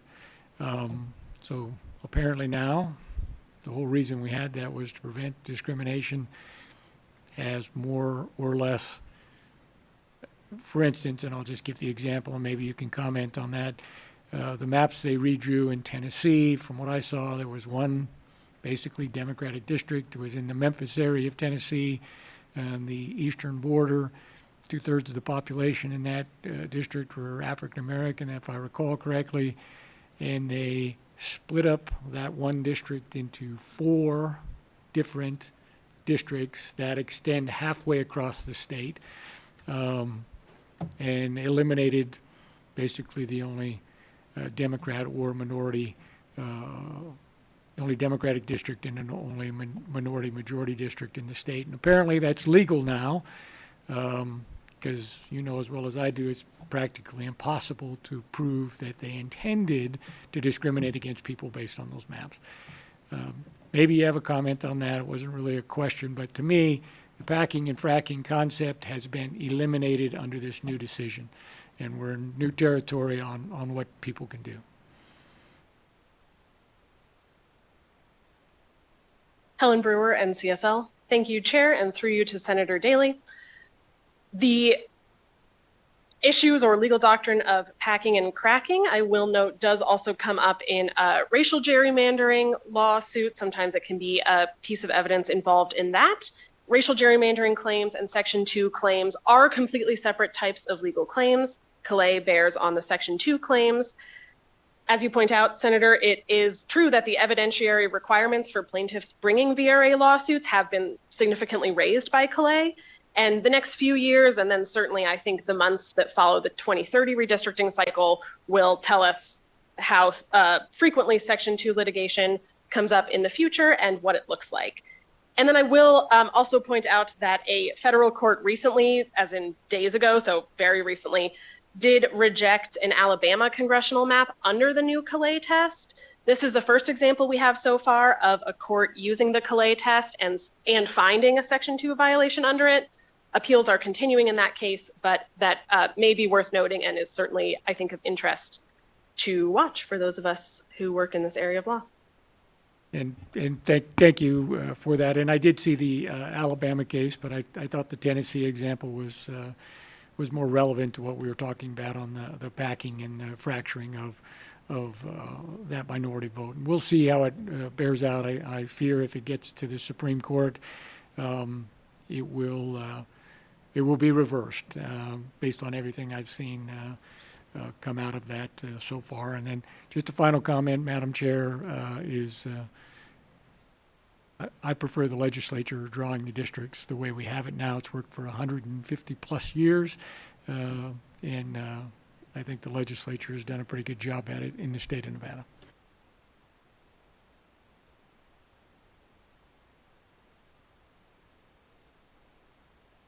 Thank you so much. Vice Chair, do we have any questions down south? Members here in Las Vegas, any questions? Senator Steinbeck, and then I think Assemblymember Mosca.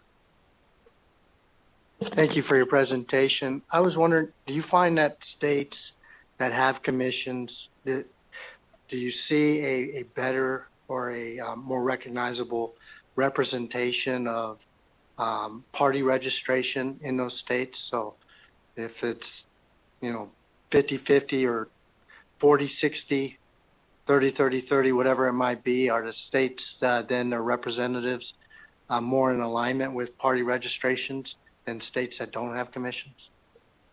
Thank you, Chair, and through you to Senator Steinbeck. At NCSL, we're not quite in a position to really evaluate the ins and outs of the partisan performance of any particular district maps.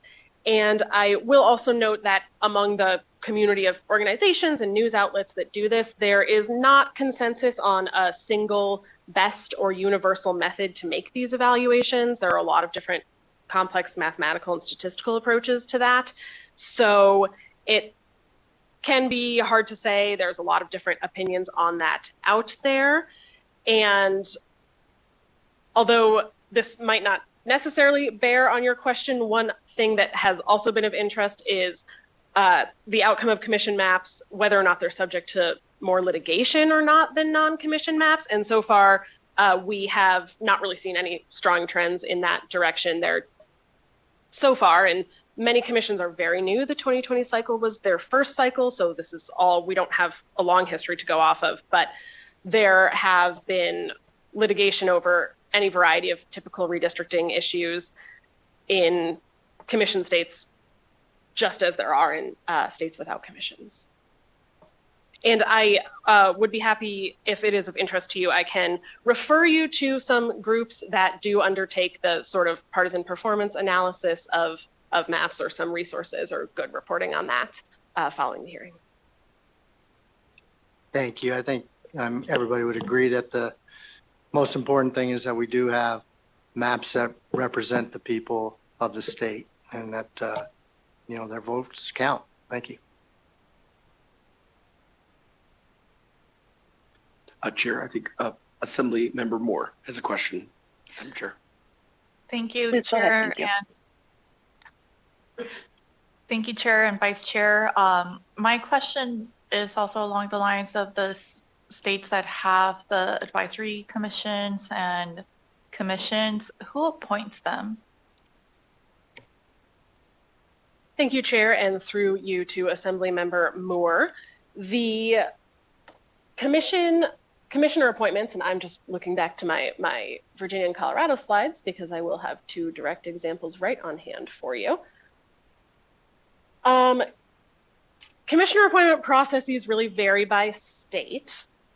Something that we commonly see either comprising the entire process or part of the process is, like I mentioned, a role for legislative leadership, and in some states that also includes the minority party leadership. They will majority and minority leadership for each chamber will each submit a slate of possible commissioners that the ultimate authority selecting the commissioners will then choose from, and that ultimate selection authority in Colorado. There is a judicial panel. So a panel, in some states that's of retired judges, in some states it's current judges. Virginia also has retired judges involved in their commissioner selection. There are also other states that create a pool of voters from around the state who are interested in serving on the commission, and then a series of different actors has an opportunity to winnow down the pool and ultimately select the commissioner. So perhaps the Secretary of State's office takes the initial huge list, winnows that down somehow, and then legislative leadership picks a few, perhaps a judicial panel picks a few.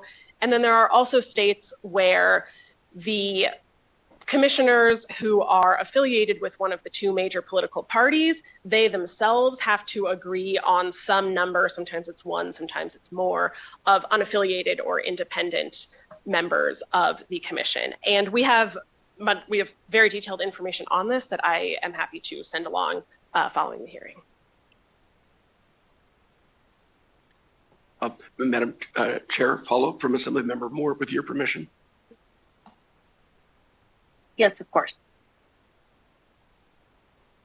Thank you, Chair and Vice Chair. Along those lines of the appointments for the members that are not legislators, what do you normally see for example, in Colorado, there's 4 unaffiliated commissioners. In Virginia, there's 8 citizens. Do these states have any criteria as to who the folks would be that would serve on these commissions? Helen Brewer, NCSL. Thank you, Chair, and through you to Assemblymember Moore.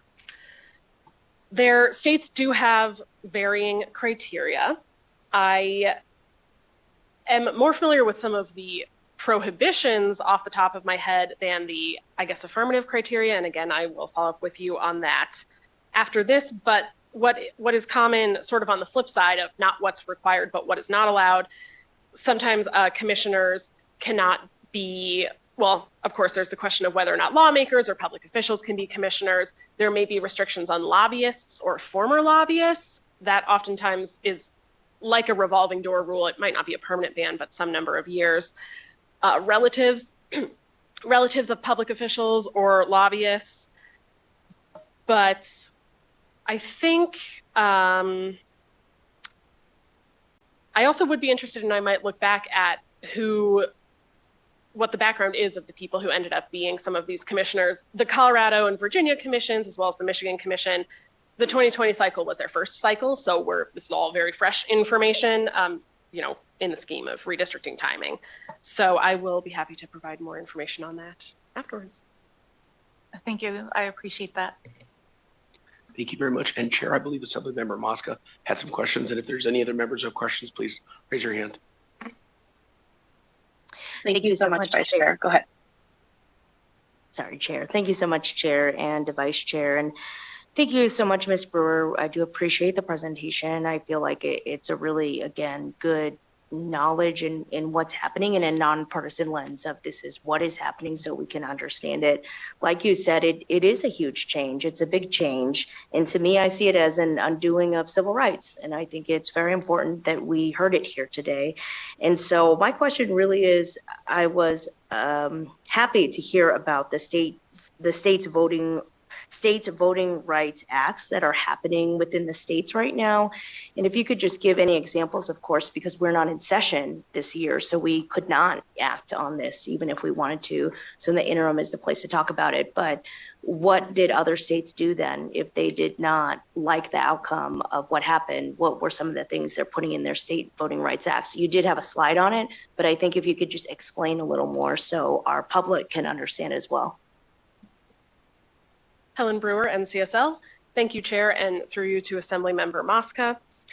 The state VRAs, I will note something interestingly, these were all passed before Calais, so to the extent that anyone might interpret some pieces of it as almost like a response to or difference from Calais, just time-wise, they are not directly in response to that case.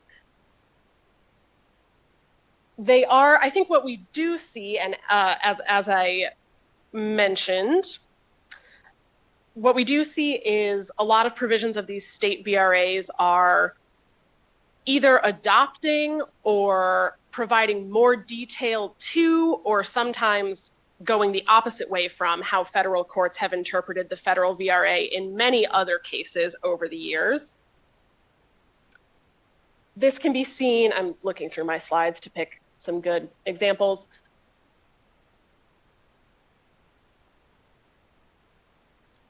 This can be seen, I think, certainly when it comes to the totality of the circumstances evidence that state VRAs direct courts to consider in a state VRA lawsuit. As I mentioned, the Senate factors, which were part of federal VRA litigation pre-Calais, are pretty commonly codified in state VRAs, and many state VRAs then add additional types of evidence that plaintiffs might consider bringing or that courts might be able to consider. Just like with the federal VRA, these state VRAs, there's no one type of evidence that is specifically required. It's a non-exhaustive list. And then the types of factors that may not be considered by courts, those are often focused on aspects of VRA lawsuits that federal courts maybe have considered this type of evidence, and these state VRAs are deciding that they don't want their state courts to consider that. So I mentioned that makes a little more sense in the election administration category than redistricting. For example, if you could imagine a state VRA lawsuit about a polling place doesn't have an automatic door, that would probably be a violation of federal law, but we'll just take that as our example. In a federal case, perhaps the plaintiff could say, well, there's 27 other polling places in Nevada and 5 other states where no polling places have an automatic door. Some state VRAs say that courts cannot consider the widespread use of the challenged policy in history or in other places. So a state court would not, a defendant would not really even be allowed to say in state court, like, well, there's 27 other counties that do it.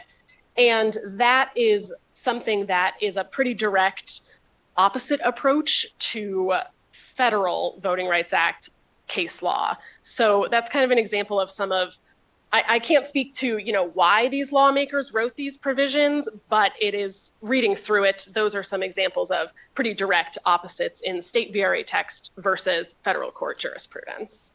Yeah, thank you. That is super helpful. And to also think that none of them, it's good to know that none of them were a response, but that they could be a response if that's what this body chose to do next session. So I don't think I could have imagined it would happen in my lifetime. So I appreciate knowing that this could be an option, and thank you for being here today. Thank you, Chair and Vice Chair, for the indulgence.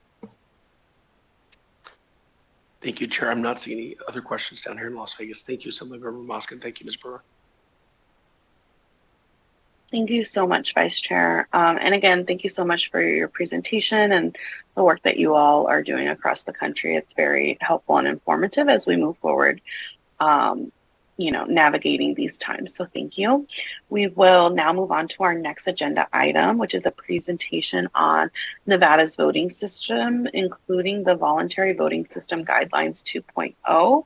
We will be hearing from our Office of Secretary of State, including the voluntary I just said that. Whenever you're ready, please go ahead, Mr. Voloshin. Thank you.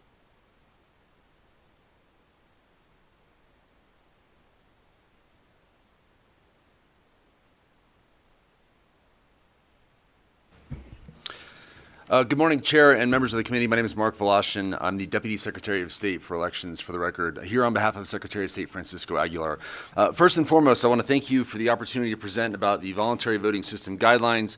As was mentioned in a previous comment just a few minutes ago, I definitely want to echo that these meetings, I always learn so much. I sit in the back with my slides, prepared to present, but very quickly and very frantically start texting with my team when I hear great ideas, capturing the names of advocates and allies who could help us support the needs of the electorate.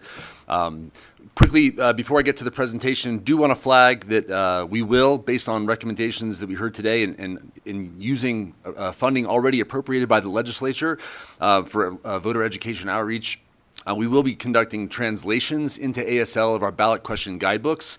Question 6 and question 7, as you know, will be on the general election ballot again, just like they were in 24.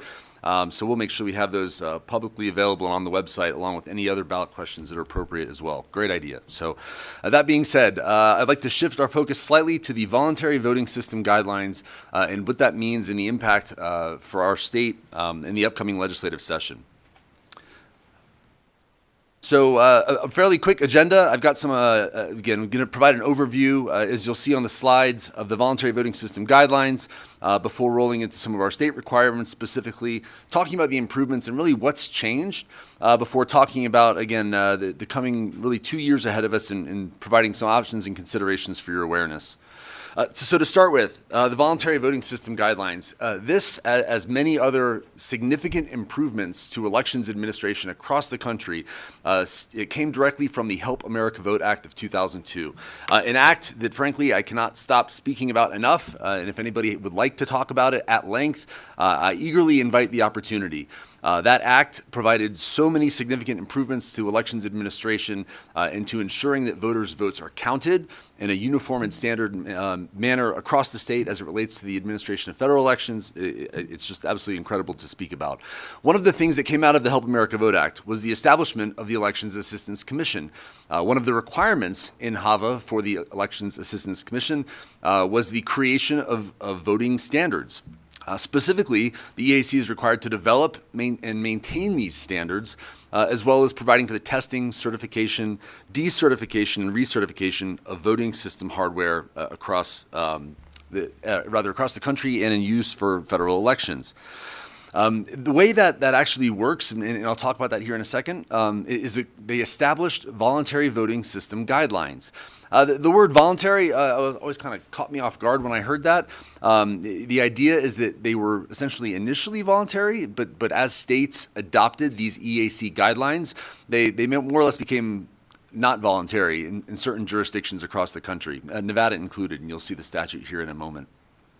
So what does it look like? The EAC accredits voting system test laboratories. There's 2 of them. In fact, one of them is based here, has an office in Las Vegas. These voting system test laboratories, or VISTLs, as they are called, they're the ones that actually conduct the technical assessments of these voting systems before they get their certification and approval for use. Now that certification process, again, is extremely elaborate. This isn't a kind of a look at it, kick the tires and say it's good. This is a dismantling and an assessment of every component that goes into the voting system, a review of the code, the way the machine works, and we'll talk about these requirements that are identified in the voluntary voting system guidelines in a moment. In fact, I have a couple examples that I'll quickly show. So from a big picture standpoint, this process, the EAC creates the guidelines. The vendors are aware of the guidelines. They test internally and make sure that their systems meet those requirements.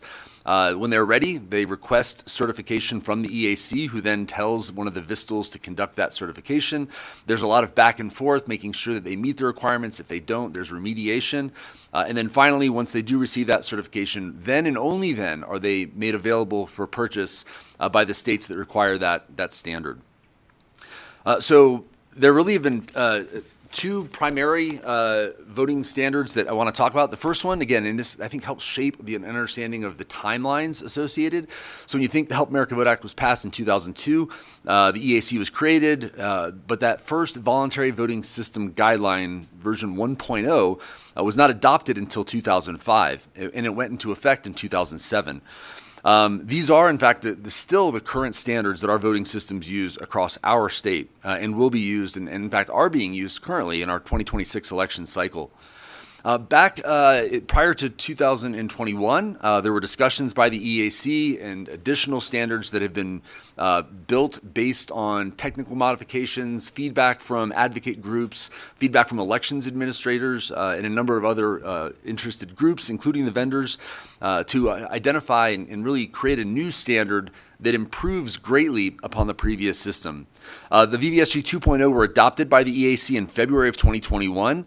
But again, just to clarify, the reason that we did not bring this to our legislature as a request for updating in the 23 session or even in the 2021 session was because those, as you can see on the slide, the first certifications did not actually occur until 2025 or 2026. And the first systems now that have passed of the 2 vendors that we have approved in our state, those won't be available to purchase until 2027. So again, up to this point, if somebody had said, is Nevada using VVSG 2.0 compliant systems? Now that the standard has been adopted by the EAC, we would have said no, because they simply aren't available for purchase yet. And that's part of the reason why today I wanted to present this, and again, appreciate the committee's indulgence. So we do have a state requirement, as I mentioned, in NRS 293B, 293B 063, as you can see on the screen, that our voting systems, no voting system may be used in the state unless it meets or exceeds the standards for voting systems established by the Elections Assistance Commission that I had mentioned previously. So that being said, again, as we go through that process where VVSG 2.0 gets certified, or various machines are certified to that standard, it's only now that we're able to start purchasing those. But again, I want to clarify that the purchasing is not done at the state level. While we have contracts with the state level with our 2 vendors, that's primarily to support the testing lab that, again, our legislature appropriated funding to support and develop. But the primary, the contracts with our voting system vendors are at a county level. So for our counties, they are the ones that decide which vendor to use, and there's a requirement that they must select one that is both EAC certified and approved by the Secretary of State. And as you can see on the slide, there's only 2 current vendors who match that criteria. A company named Liberty Vote and ES&S. And you can see that ES&S is the company that Carson City and Lander counties have selected, and then our other 15 counties have selected to use Liberty Vote. So I apologize for the small font on the following 2 slides, but it's an important distinction that I really wanted to make sure that you all had the details on and understand what we're talking about. This first slide identifies the numbers as of March 31st of this year for Carson City, Lander, and then, as I mentioned, the Secretary of State does own. These are the numbers of voting systems created by ES&S and in use across the state. So again, I'm not sure if you knew that Carson had 130 voting systems, but they do, and that's, again, Lander County has 20. But I wanted to frame for you an understanding of like what we're talking about exactly. You may also not be aware, and again, I apologize for the seemingly 1-point font somehow on the slide, but just to call out a couple numbers, Clark County has 5,000 of the voting systems that we're talking about. Washoe County has 1,200. And then there's various numbers as you look across the rest of the state. I won't read them all off, but again, it ranges between the 5,000 in Clark down to 9 period in Esmeralda and Eureka to meet the needs of those voters in that electorate as well. But also, again, I want to highlight that it's not just the singular machine that you're standing in front of that we're talking about. When you consider voting systems, again, it's a system. It's a series of machines. So you stand in front of one machine. Now that we are using ballot marking devices, as you've heard and many of you have seen firsthand at your county clerk or registrar's office, we also have a ballot marking device printer. Again, Clark County has 5,500 of those printers. That 500, of course, being backups to make sure that if there are any issues, they have the capacity to adjust rapidly to meet the needs of their polling places. And so on across the state. There's scanners. These are tabulators that also, again, scan the ballots that are brought in to make sure that the numbers are accurately counted. There's precinct scanners, smaller ones that you'll see, again, when you go into some polling places across the state, where when you're done voting and you actually have that ballot that has come out of the printer in your hand and you personally have audited it and you looked at it, you walk over to a tabulator and you put that ballot into the tabulator there at the polls. So there's numbers there also, right? Clark, again, 500 of those. Washoe, 140. So there's numbers of things associated, and that's really what we're talking about when we talk about the voting system guidelines. So a summary of the improvements. I want to capture a little bit for your, again, awareness. What does it mean to go from VVSG 1.0 to 2.0? It seems like our phones get an update, roughly every, hour and a half, it feels like. I'm not sure what those changes are myself. Sometimes it says they're security. Sometimes they add a font. Maybe it's Helvetica or something. I don't know. But the change from VVSG 1.0 created in 05 to the VVSG 2.0 in 21, again, is significant. On the slide, again, this is pulled directly off the Election Assistance Commission's website. So if anybody does have questions, again, I would encourage them to go to the eac.gov website. There's an extensive amount of information, including the actual VVSG 2.0 and 1.0 for that matter, requirements and guidelines in case anybody's interested in doing a deep dive. And again, eager and very much willing to discuss those changes. So there's security, there's interoperability, there's accessibility changes, there's bigger screens in some cases. There are changes relating to ballot secrecy, penetration testing, and a number of other different things. Again, I don't want to read off the entire slide to make sure that we're respecting your time, but these are significant changes. This is not, a very minor change. A couple examples that I want to talk about. So I'm going to show very quickly a few of the VVSG 2.0 that I've got a select handful that I want to talk about for your awareness, just to highlight what it means to be a voting system guideline. Well, first of all, again, the document itself, like I said, is on the EAC website, about 326 pages, give or take, and it's organized by principle, and I've got the principles listed here on the screen for your awareness. And I'm going to select a couple. We'll start with Principle 2, the high-quality implementation. So here's an example of one. Power outages, sags, and swells. Voting system must be able to withstand, without disruption of normal operation or loss of data, a complete loss of power lasting for 2 hours. The discussion, essentially, the battery backup must keep the voting system operational so that voting can continue for a minimum of 2 hours. That's not something that was just put into text and that people are hoping happens. Again, this is a legitimate standard tested by the voting system test laboratories on the equipment before it becomes, works its way through the approval process to end up in one of our polling places across the state. So again, when you think about power outages, when you think about our November elections, in the high possibility of snow up at Incline or at the lake or at the Kale Community Center, which is one of Douglas's polling places, power outages occur. They have backup generators upon backup generators. But in the event there was a power outage anywhere in the state, or maybe in the summer, when the temperatures are north of 100 degrees and it's a June primary in Las Vegas or in Clark County at all, again, if the power goes out because of a brownout, the voting must be able to continue because of these standards. Voter privacy. This is another example.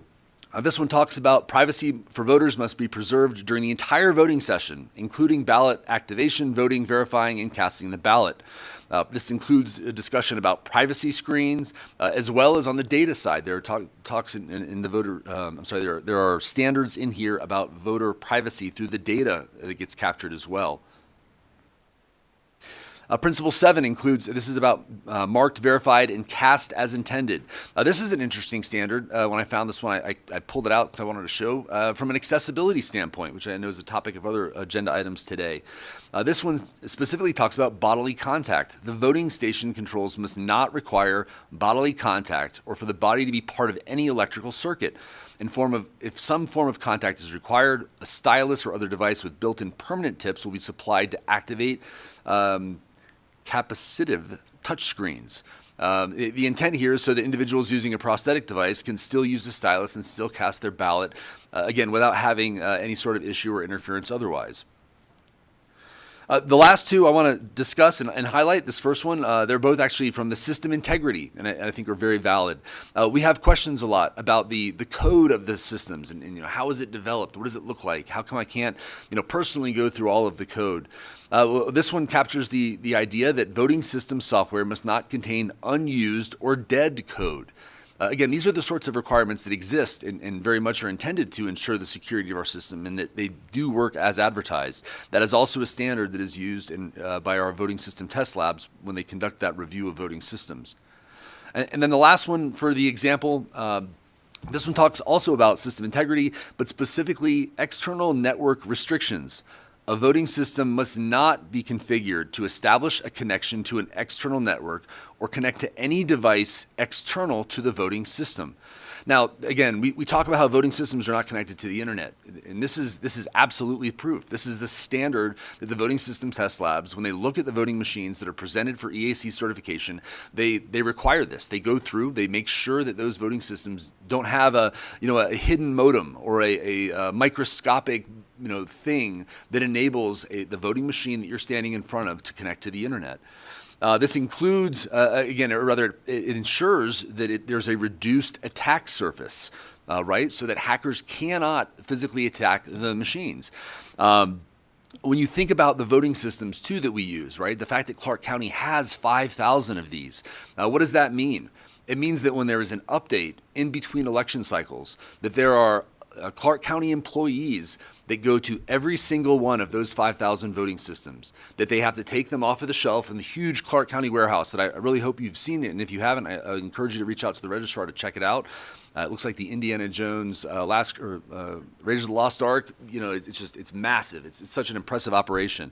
But somebody has to take each one of those machines down off of the rack, unpack it, set it up, power it up, install the update, validate that against a hash code that is also tracked and mandated through the Vistals and also on the NIST site to make sure that that is exactly what it's supposed to be. And once it's validated, they put that one back up, and then they go through 4,999 others. Is that intense? Absolutely. Is it the cost of doing business to ensure that our systems are as air-gapped as possible and as immune as possible to cyber attacks? Absolutely. So it's something that's going to continue to be done, but this is the standard that requires that. Okay, so why did we ask to have this on the agenda, and why is this an important topic for this upcoming legislative session, and really for this interim committee to be able to discuss? It all goes back to timing, right? And I think you've heard from me, from the secretary, from the other elections administrators across the state, the counties and cities as well, enough to know that if we're nothing, we are planners. So just to lay out, and I know we're not even to our primary election day in the 26th election, so please bear with me, and hopefully I won't get the axe just yet. But it starts with the November 7th, 2028 presidential election. November 7th to 28 is when the presidential election is, and if the legislature decides that it would like to have VVSG 2.0 compliant systems for voters to use during that general election, during that presidential general election, then really they need to be in place for the June 13th primary election. And if they're in place for the June 13th primary election in 2028, again, clarifying that June 13th is the 28th election, not the June 9th one coming up here in a few weeks, then they really need to be in place for the February 1st, 2028 presidential preference primary election. So that same series of systems is used February 1st, June 13th, and November 7th in 2028. And in order for that to happen, if it's going to be in front of voters for them to vote during the president's preference primary on February 1st of 2028, they really need to be in the hands of county election officials really no later than November of 2027. For that to occur, those orders need to be made in advance of that. And by doing so, by the way, November, and again, some of my colleagues might even argue that November arguably is maybe even too late. They would prefer it to be earlier so that the training can occur, so that the new 2.0 standards are taught to election officials, to poll workers across the state, so they're not learning how to use the systems during the presidential preference primary. That wouldn't be good. So that manuals and checklists, FAQs can be updated, so that we can provide informative demonstrations to the public, to the legislative body, to county commissioners, to city council members, to leadership in communities and across the state to understand what these new systems look like and how they function and why they're better and why their tax dollars may, again, depending on the legislative decision, may be spent to purchase these new systems. So that time period really means then that the orders, the delivery, the training, all of those things must occur in a window that essentially starts at the beginning of the biennium on July 1st, of 27, and then continues through again, arguably late November at the really extreme latest, to make sure that we're able to use them for the November 7th general election in 2028, that presidential election. So to that end, there are, again, a few considerations and options that I want to bring to your attention, and then we'll take questions if you have any. First, when we asked about the cost, right, because there's these voting machines are not cheap because they're complex. There's security built into them, and they're required to meet, again, 326 pages of federal standards. There's two approaches that can be taken. Again, and part of this will be a county decision, but I want to make sure that you're aware of it. There's the one-to-one replacement. You'll remember that back in 2017, the legislature passed a bill that I provided as well, so you don't have to go look for it. Assembly Bill 519 in the 17 session that appropriated and enabled the counties to update their voting systems. Those systems are coming to the end of their, kind of quote unquote life cycle. Many of them have been replaced. If one of them got damaged, it would get replaced one at a time. But ultimately, again, there's an option to either one, replace in a one-for-one style every voting system in each of the counties, or two, to update and essentially refurbish the machines that are currently on hand, replacing the components that were 1.0 compliant with the parts that are now 2.0 compliant.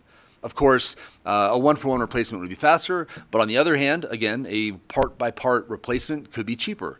On the other hand, a one-for-one replacement will also, again, the system will be able to be tested a little bit faster. The other hand, the part replacement would require testing. You would want to make sure that when you put in a new screen, when you put in the new security devices that have alarms if certain doors are opened, those sorts of things would need to be validated on top of, just replacing them. So that is, again, there's a pro and con to that, and certainly a cost piece of it as well. And then second, a discussion about, if the legislature in the 27th session does decide that this is a high priority, again, it may be worth considering discussing earlier. And again, I appreciate this committee enabling us to bring this to your attention first. But if it's possible to discuss it earlier in the session, if the legislature agrees and decides to appropriate this sort of transition to 2.0,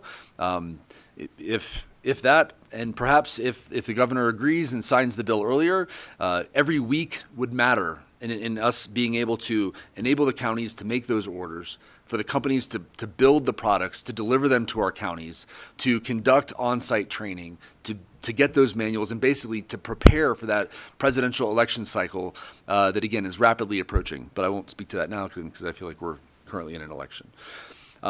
And then lastly, there's a couple options that I did want to present, certainly not limiting, and I put other on there deliberately because, again, the legislature, there's a number of other different options that may be discussed or considered. But as I mentioned, Assembly Bill 519 in 2017, when we did our research, that bill, it looked to fund 50% of the costs for upgrades. It may be that the legislature chooses to go that same route and request an appropriation. That bill in 2017 asked for $8 million. A current rough order of magnitude would be somewhere closer to about $14 million, given inflation, tariffs, some of the challenges, and just the advanced technology incorporated into these systems. The counties have been receiving quotes, though, specifically on what that might look like. But the BDR is one option. And again, there's a couple others. The counties could either update on their own timeline potentially.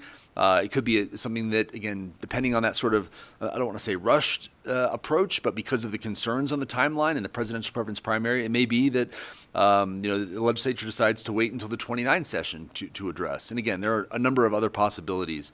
I think the key, though, and frankly the most important part, is that we're here today discussing it. So this is something that you are aware of. And certainly eager to provide more information about the systems, the timeline, and otherwise, if you have any other questions.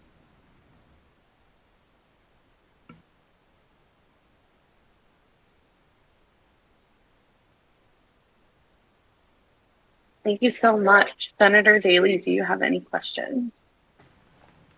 Thank you, Madam Chair. And as you know, I'm probably going to be able to ask these. Then I've got to go to another committee. So on the timeline you laid out, if we do something this legislative session and then the red boxes, would that allow for that to be up in time for the presidential preference primary, or would it be more for the primary general election? Thank you for the question, Senator Mark Voloshin. For the record, through you, Chair, to the Senator, it would be in place in time for the presidential preference primary. Okay. Thank you. And then if we did do similar, you mentioned the 50-50 type thing, where does the other 50% come from? Was that coming from each county Was it coming from the Secretary of State's office and money you have? Was it a grant? Where did the other? Thank you for the question, Senator Mark Voloshin, for the record. Again, Chair, through you to the Senator. A couple different options on that one, Senator. I would look into, certainly if we could request grants, that may be an option if the legislature was open to it. I don't think, again, the 50% was simply an identification of what was proposed and ultimately decided in 2017. I don't know that the counties necessarily, given the realities of the economy today, and I don't want to speak for them, some of them may not be able to do a 50% match nowadays, like they could in 2017. I don't believe that, though, the Secretary was planning on incorporating that into his budget, but I haven't seen the finalized budget there either. But as I recall from 2017, it was 50% from the state, from the legislature, and 50% were paid by the counties. And thank you, because I know we've spent a great deal of time and effort in the Secretary's office and the election manual and various things to try to get every county, every election office, municipal, all on the same page, all on the same equipment, all on the same timeline and process. There's minor changes, jurisdiction to jurisdiction. So I think that needs to be considered as we do this, not have, well, one county can afford it, so they're going to be on this, and the other one's going to be on the second or the first version, because I think that just goes counter to the trend we've been working on, is to have everybody on the same system. No matter where you go, everybody has confidence in it and going forward. So I was just wondering where that other 50% was kind of coming from. Anyway, I think those were the only questions I had right now, Madam Chair. Thank you. And if when you see me leave, I gotta head up to another committee. So thank you. No worries. Thank you. Let's go to Vice Chair Orenshaw if we have any questions down south. Thank you very much, Chair. Members, any questions for our Deputy Secretary of State, Voloshin? Chair, with your indulgence, I just have one question. Then the option of replacing the machines, the one-to-one replacement versus trying to refurbish as needed piecemeal, what do you think is a better option in terms of trying to update these older machines? Thank you, Vice Chair, for the question. Mark Voloshin, for the record, through you, Chair, to the Vice Chair. To be frank, Vice Chair, I would defer to my colleagues at the county clerk level. The clerks and registrars themselves are the ones who understand and know their equipment best. While I may have personal thoughts, again, recognizing the fact that the Office of Secretary of State has but one voting system that we use for testing, I know what I'd like to recommend for that. But each of the county clerks and registrars, as I understand it, as they've discussed this, some of them may have different opinions based on the quality. The end of life for voting machines is a little bit of a misnomer also. They're not like milk. If the machines were well maintained and taken care of, employed in climate-controlled spaces, they may well be good for years to come, and a refurbishment may make the most fiscal sense. But I apologize for dodging that slightly, but I would recommend that if you're open to it, I could gather information from our county clerks and registrars as to what they may have a preference for, if that's acceptable. Well, thank you very much, Deputy Secretary of State Voloshin. Thank you, Chair, for the question, and I appreciate that info. Thank you. Thank you. Oh, thank you so much. For the informative presentation. Next, we'll move on to our next agenda item, which will be an overview of the Nevada Commission on Ethics and update on the Commission's recent activities. We look forward to your presentation, and please begin when you're ready. Please remember to keep your presentation to 15 to 20 minutes, including questions. Thank you so much.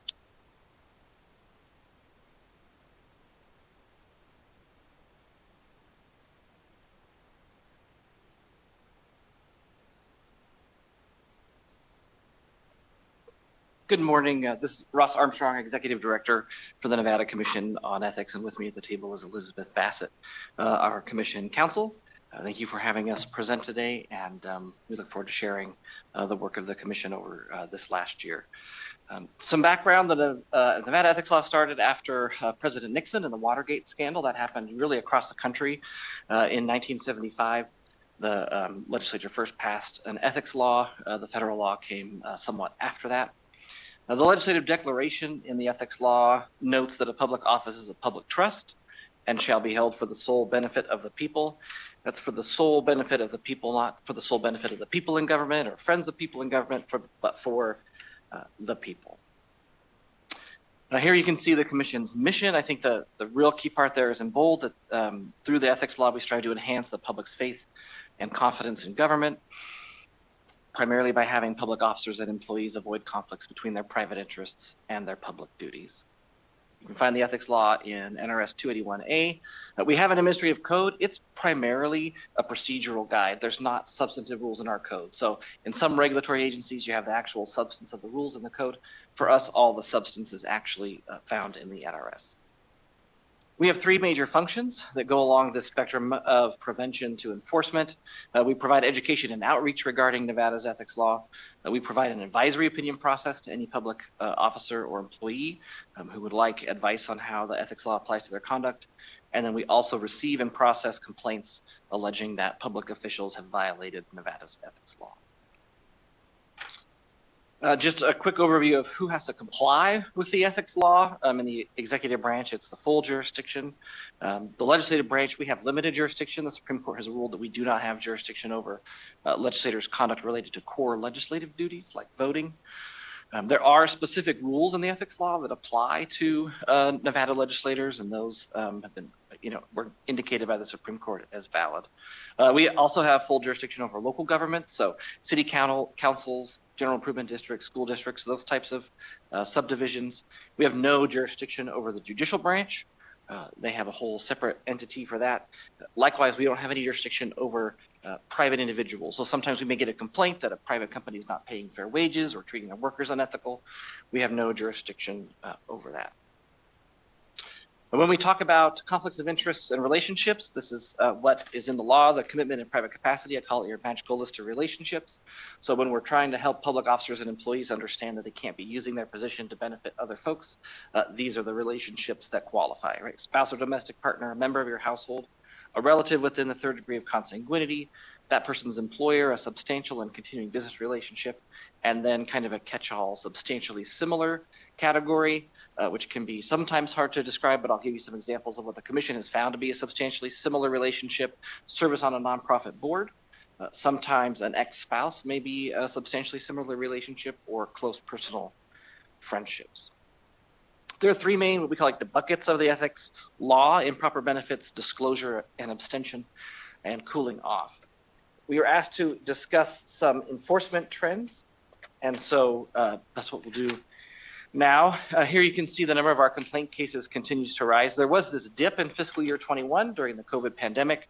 We had basically recovered from that dip by fiscal year 23, and we've seen growth each year since then. In your materials, there's also an annual report with lots of data and information in the back of that one. What does our complaint process look like? When we receive a complaint, the first step is we make a jurisdictional determination. That occurs within 45 days. If we accept jurisdiction and proceed to an investigation, we then have 70 days to present the investigatory findings to a 3-member review panel. If the review panel, if you're familiar with criminal law, it's sort of like a grand jury or a preliminary hearing. If that 3-member panel decides there's sufficient evidence to proceed, it's then referred to the remaining commissioners, the remaining 5 commissioners. And at that point, the case becomes public. So from the time of a complaint is filed until the time a review panel makes a determination, the complaint is confidential. Sometimes the person who filed the complaint may take it to the press or otherwise promote it, but we will never confirm or deny it. If the Commission determines we have no jurisdiction and the case dies at the jurisdictional determination phase, then no part of the complaint becomes public. And in fact, the person who's the subject of the complaint doesn't even know that it's been filed. On slide 13, you can see basically that this was in our fiscal year 25, the life of a complaint. So we got 136 complaints. Of those, we only accepted jurisdiction on 59. Some things that we see a lot of complaints on that we don't have jurisdiction on include open meeting law complaints, public records disputes, like what to do with public records. There are some ethics agencies in the country that are like they have a public records ombudsman or they have somebody to handle those disputes. We do not do that at this time. And then just general unhappiness with government, right? They have some complaint that they need help with and they don't think that government's doing a good job. It has to be a specific violation in the ethics law for us to take jurisdiction. And so those are examples of cases that we don't accept jurisdiction. So some trends in the improper benefits bucket. The general rule is that you cannot use your government position to create a benefit for yourself or someone on your magical list of relationships. And that can come in a number of ways. Some cases over the last 2 years, gifts are becoming a more interesting topic. So we had the McClinton case, which was the Governor's Office of Energy Director receiving Golden Knights tickets and tickets to a party. We've seen more issues with contracts, particularly public officials securing contracts with governments before they depart their job or for their private businesses. So there's 2 examples there. Some over like supervision and preferences for close family members. That was a rural case where a county manager intervened in his daughter's employment with the county. And then the use of government equipment for personal interests, a case with Stavros Anthony and social media to support his political campaign. The next bucket is disclosure and abstention. So if the improper benefits bucket is about not securing benefits, the disclosure and abstention bucket says you have to be transparent about your conflicts of interest. You don't lose your humanity just because you're in public office, but when your public work collides with your private interest, you need to be transparent about that. So some recent examples, there were a handful of Clark County commissioners who got tickets to the F1 race. And then subsequently there was a voting matter where there was money exchanging between the county and F1 and there was no disclosure of that gift. So that was a violation for those commissioners. A rural example, a county commissioner didn't properly disclose his daughter's employment with the county and his ex-spouse's employment with the county before voting on the budget. The disclosure abstention bucket is one bucket, but there's 2 different rules. And the ethics law favors disclosure, and then there's a higher standard for actually having to sit out a government decision, right? Because people are elected to government positions, they're appointed, they should be able to do as much government as possible. And so in the case, for example, the county budget, because all county officials were getting the same raise, if that person had disclosed their relationships, they would have still been able to vote, right? The ethics law is not going to make them sit out of actual governing. The third bucket is cooling off. We don't see a whole lot of complaints on these ones. We had one recently that was a non-willful, but there are certain things you can't do. For 1 year after you leave public service, there are people you can't work for, and there are certain things you can't do no matter who you work for. So you can't work for, examples, vendors of the agency you came from. If you're a regulatory agency at the state level, you can't go work for the regulated industry. There are some exemptions and ways to have the commission approve that. And then in terms of what you can't do, you can't get paid to go lobby your old agency for a year on something that was before you while you were there. So just some general observations that we see in terms of tricky enforcement education items. Really, the government use of social media continues to be a trend. We're trying to tell people through our cases, like keep your government and your private, especially campaign social media separate, because your government social media account is equipment of the government, and you can't be used to promote your private benefit, your private interests.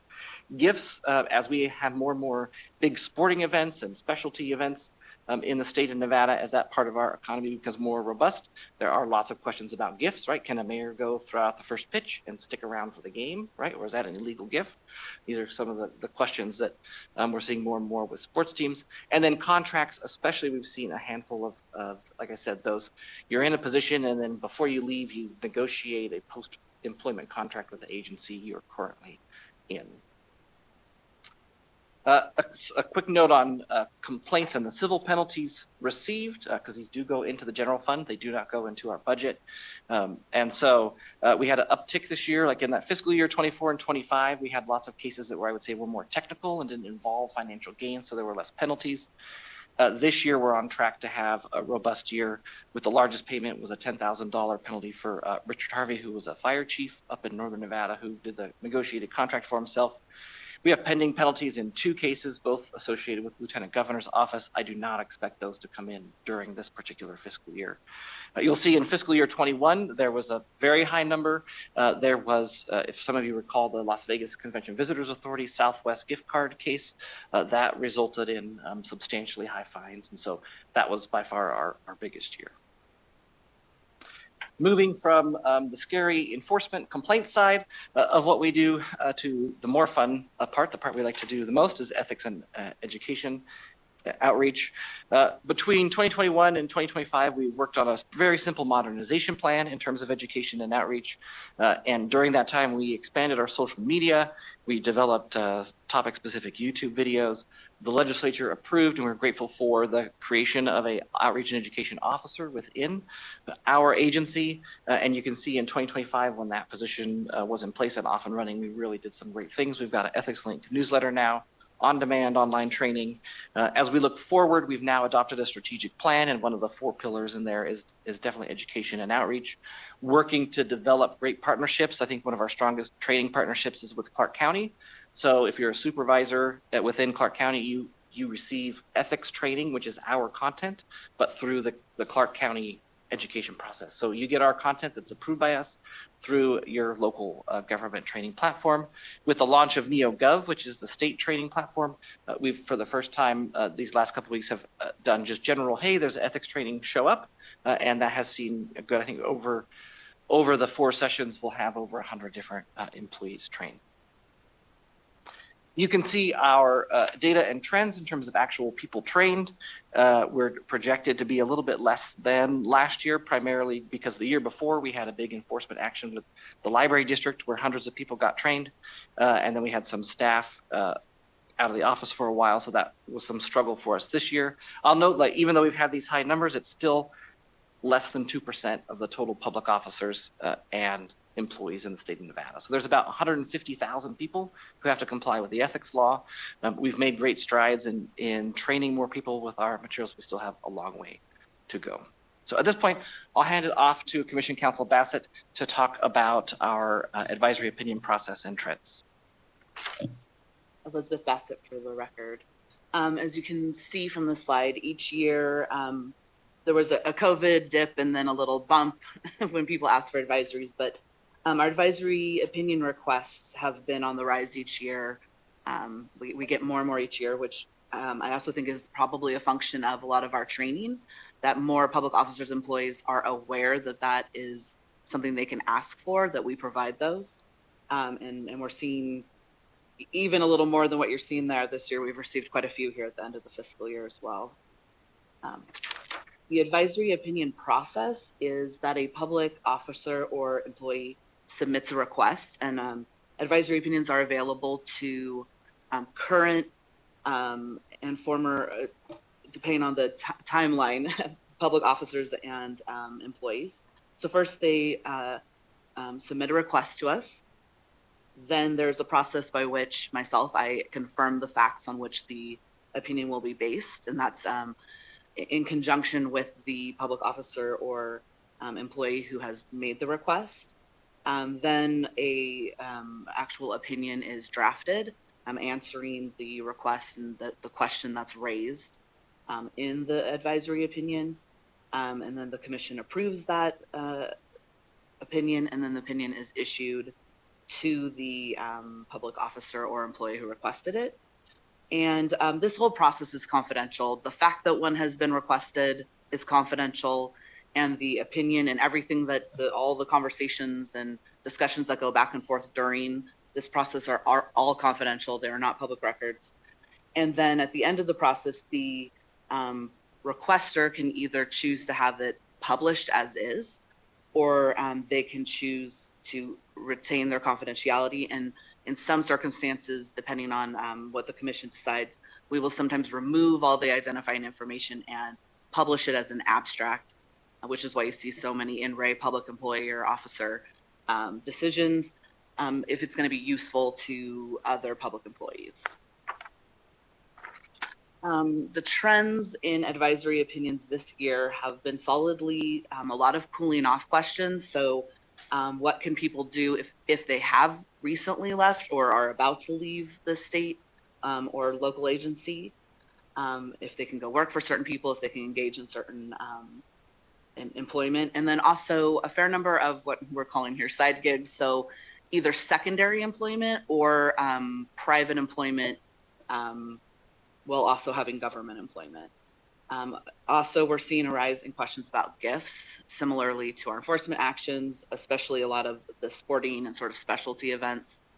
And then there's always a solid number of disclosure and abstention questions that we receive. And that's always a big area, but particularly right now, it's a lot of when people have related parties, spouses, children within the same agency or within the same county.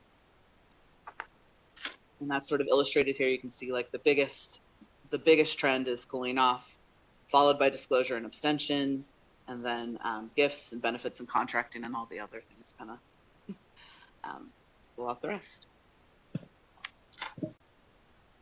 And I will say that a data piece that's in our annual report, that's not in the presentation, is that over the last several years, the team at the Ethics Commission has really worked on issuing more opinions. But a prior practice was we got requests and the staff would say, hey, here's like 3 opinions. Aren't those good enough? Like, look at those. Do you really want one your own? We really think it's valuable for people to be able to have an opinion specific to them.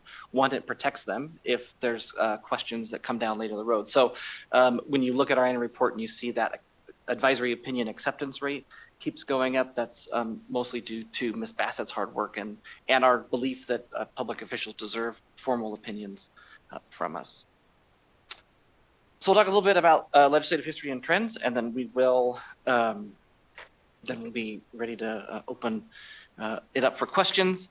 So some quick, real brief legislative history. In 1975, as I indicated, after the Watergate scandal, the legislature establishes an ethics commission with different jurisdiction. In 1976, of course, the Supreme Court declares it unconstitutional. In 1977, the legislature comes back and fixes it. At that point, there were separate executive and legislative commissions. And after several years of trying that, they determined that neither of those commissions were being very effective. And so there was a big reform in 1985 that makes the commission largely look like it does today. Since then, there have been different changes to the ethics law, primarily with an arc towards enforcement. We really started as an advisory group that said, yes, that breaks the law, or that doesn't break the law. In 2009, the Supreme Court made the ruling about core legislative functions are outside the commission's scope. And then a bill in 2015 further narrowed the commission's jurisdiction over legislators. So as we prepare during this interim to think about potential changes for the ethics law in the upcoming sessions, I'll tell you a little bit about our approach. One, we look for, are there hiccups in our enforcement, basic on word terminology, or there are, people are having a hard time understanding parts of the law, or there's new emerging trends in government service that we need to handle.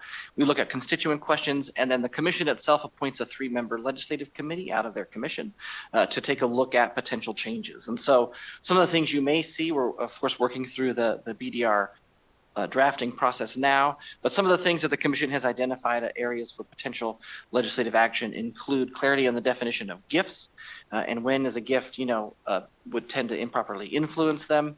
Enhanced confidentiality protections. Currently, a person who files an ethics complaint can only receive confidentiality protections if, one, they work at the same agency as the person they're filing the complaint against. They have to be currently working there. They can't leave and then still get the confidentiality protections. Or if they have facts of a bona fide threat of physical force or violence on them or their family. And so, one, we get a lot of calls on where people nervous, maybe especially in our smaller jurisdictions, but even in our bigger ones, like economic harm. I own this business, and if I file against the county commissioner, my business and my family will be ruined. Not a qualifying instance under the current law. So you may see some recommendations for that. Unwarranted harm is one we've worked on in the past. So I'll give you some examples. Currently under the ethics law, the rules really focus on getting benefit for yourself, but we see some instances where there may be an official causing harm. So if you can imagine let's say a CPS worker who's upset at an ex or someone else, and they want to send investigators into their home once a week without any sort of reason to do so, or you have maybe the guy who's in charge of fishing licenses, not happy about his ex's new boyfriend, so the new boyfriend doesn't get a fishing license ever. Those could be examples of unwarranted harm. We have looked at mandatory training. So Nevada does not currently have mandatory training for any public officers or officials in the ethics realm. There are certain localities, so like Clark County is an example where they've adopted local rules where their supervisors, a certain classification of their employees are required to do annual ethics training. Public officers, you hear the term public officers and employees. Officers are elected and appointed officials and employees. So you may see one where we recommend a mandatory training for public officers, and then maybe some stricter rules for lobbying against your own agency. What has happened, we did not have a bill last session, but the 2 sessions previous, we had a bill with some substantive changes. And what has happened is the legislature presents an amendment. That amendment then makes the bill unable to succeed. And the amendment focuses on what to do about legislative ethics.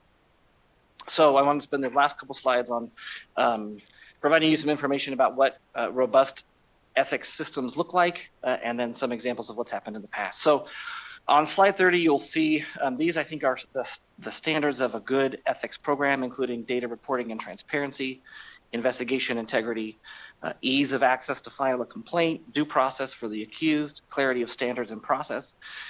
Under your legislative rules for the legislative ethics, you have good clarity of standards, some pretty good clarity on process. You fall short on a couple of these other ones. So for example, in preparation for today's presentation, I asked the LCB if they could provide numbers, not the actual complaints themselves, but the numbers of ethics complaints that have been filed through your ethics complaint process. And I was told that's confidential information and, you know, potentially a separation of powers issue to provide that particular data. So as you're thinking, this would be the team to do it, this committee, as you're thinking about how you might address where you want to go with legislative ethics, keep these main factors in mind. So what has happened in the past? The amendment looks like this. It carves the entire legislature, all activity out of the jurisdiction of the Ethics Commission, and the previous versions then established 3 legislative commissions to replace those functions, 1 for each house, and then a joint one to monitor staff conduct. There's some questions about the process and confidentiality and how you would set up kind of separate LCB investigative lawyers versus who would be, you know, representing you as legislators. So this amendment went through, the bill passed in the 2021 session. Governor Sisolak vetoed the bill, saying there's not sufficient funding to make this proposal clear. Come back and maybe we'll take another shot at it. In 2023, this amendment was attached. The bill passed the Assembly, went to the Senate, and then did not receive a hearing in the Senate. During the discussions in 2023, a potential alternative was proposed, but there was no hearing, so we didn't talk about it, where the Ethics Commission would maintain the functions of receiving the complaints, making a jurisdictional determination, and completing the investigation. And then to comply with the Supreme Court's thoughts on the separation of powers, we would then refer it to a legislative review panel, and then the legislative committee could make the determination. So that's one where you maintain the independence of the investigation, but you also are retaining the legislative branch's right to monitor the conduct of its own officials. So those are some thoughts for you, because we have some really, I think, good, important potential changes that will help those 150,000 people out there to understand and comply with the ethics law. And so if we can work together over the next several months to figure out if there's a solution on legislative ethics going forward, we can avoid the bill's same fate coming up. So that concludes my presentation. I'm happy to answer any questions you may have. Thank you so much. Vice Chair, are there any questions? Members, are any questions here in Las Vegas? Assemblymember Mosca. Thank you, Chair and Vice Chair, and thank you for this presentation today. I didn't see this, and maybe you said this before, but where do the funds for the penalties go? Thank you. That's a great question, Ross Armstrong. For the record, I will start by saying that our budget, our actual operating budget, is a combination of general fund and primarily about 72% local government assessments, since that's where the bulk of public officers are. The penalties we receive in cases go to the general fund. They don't go to our budget or maintained in any way to support our operations. Thank you. Thank you very much, Assemblymember Mosca. Any additional questions, members here in Southern Nevada? I'm not seeing any, Chair. Thank you. Thank you so much. Thank you so much for your presentation, and looking forward to the conversations going forward in the next session. We will now move on to our last agenda item, which is our second period of public comment. As a reminder, we ask that the public comment be kept to 2 minutes per person so that everyone interested in speaking can be accommodated. You're getting a kickback. Oh, sorry. Information on how to provide public comment is available on the agenda. A person may also submit public comment in writing, either in addition to testifying or in lieu of testifying. I will begin with those wishing to make public comment in Las Vegas. If you can come to the table.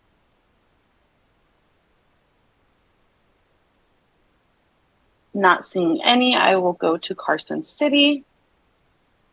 Also not seeing any, we will now go to the phones. ADH, do we have anybody who would wish to make public comment? Thank you, Chair. The public line is open and working. We have no callers at this time. Thank you so much. Seeing no public comment, we will now move on to our last agenda item, which is adjournment. Thank you, members, and everybody who presented before our committee today. An archive of today's meeting will be available online. Our next meeting is scheduled for Friday, July 31st. This meeting is adjourned. Thank you so much, everyone. Thank you, Chair. Appreciate the remote. I'm on puppy watch.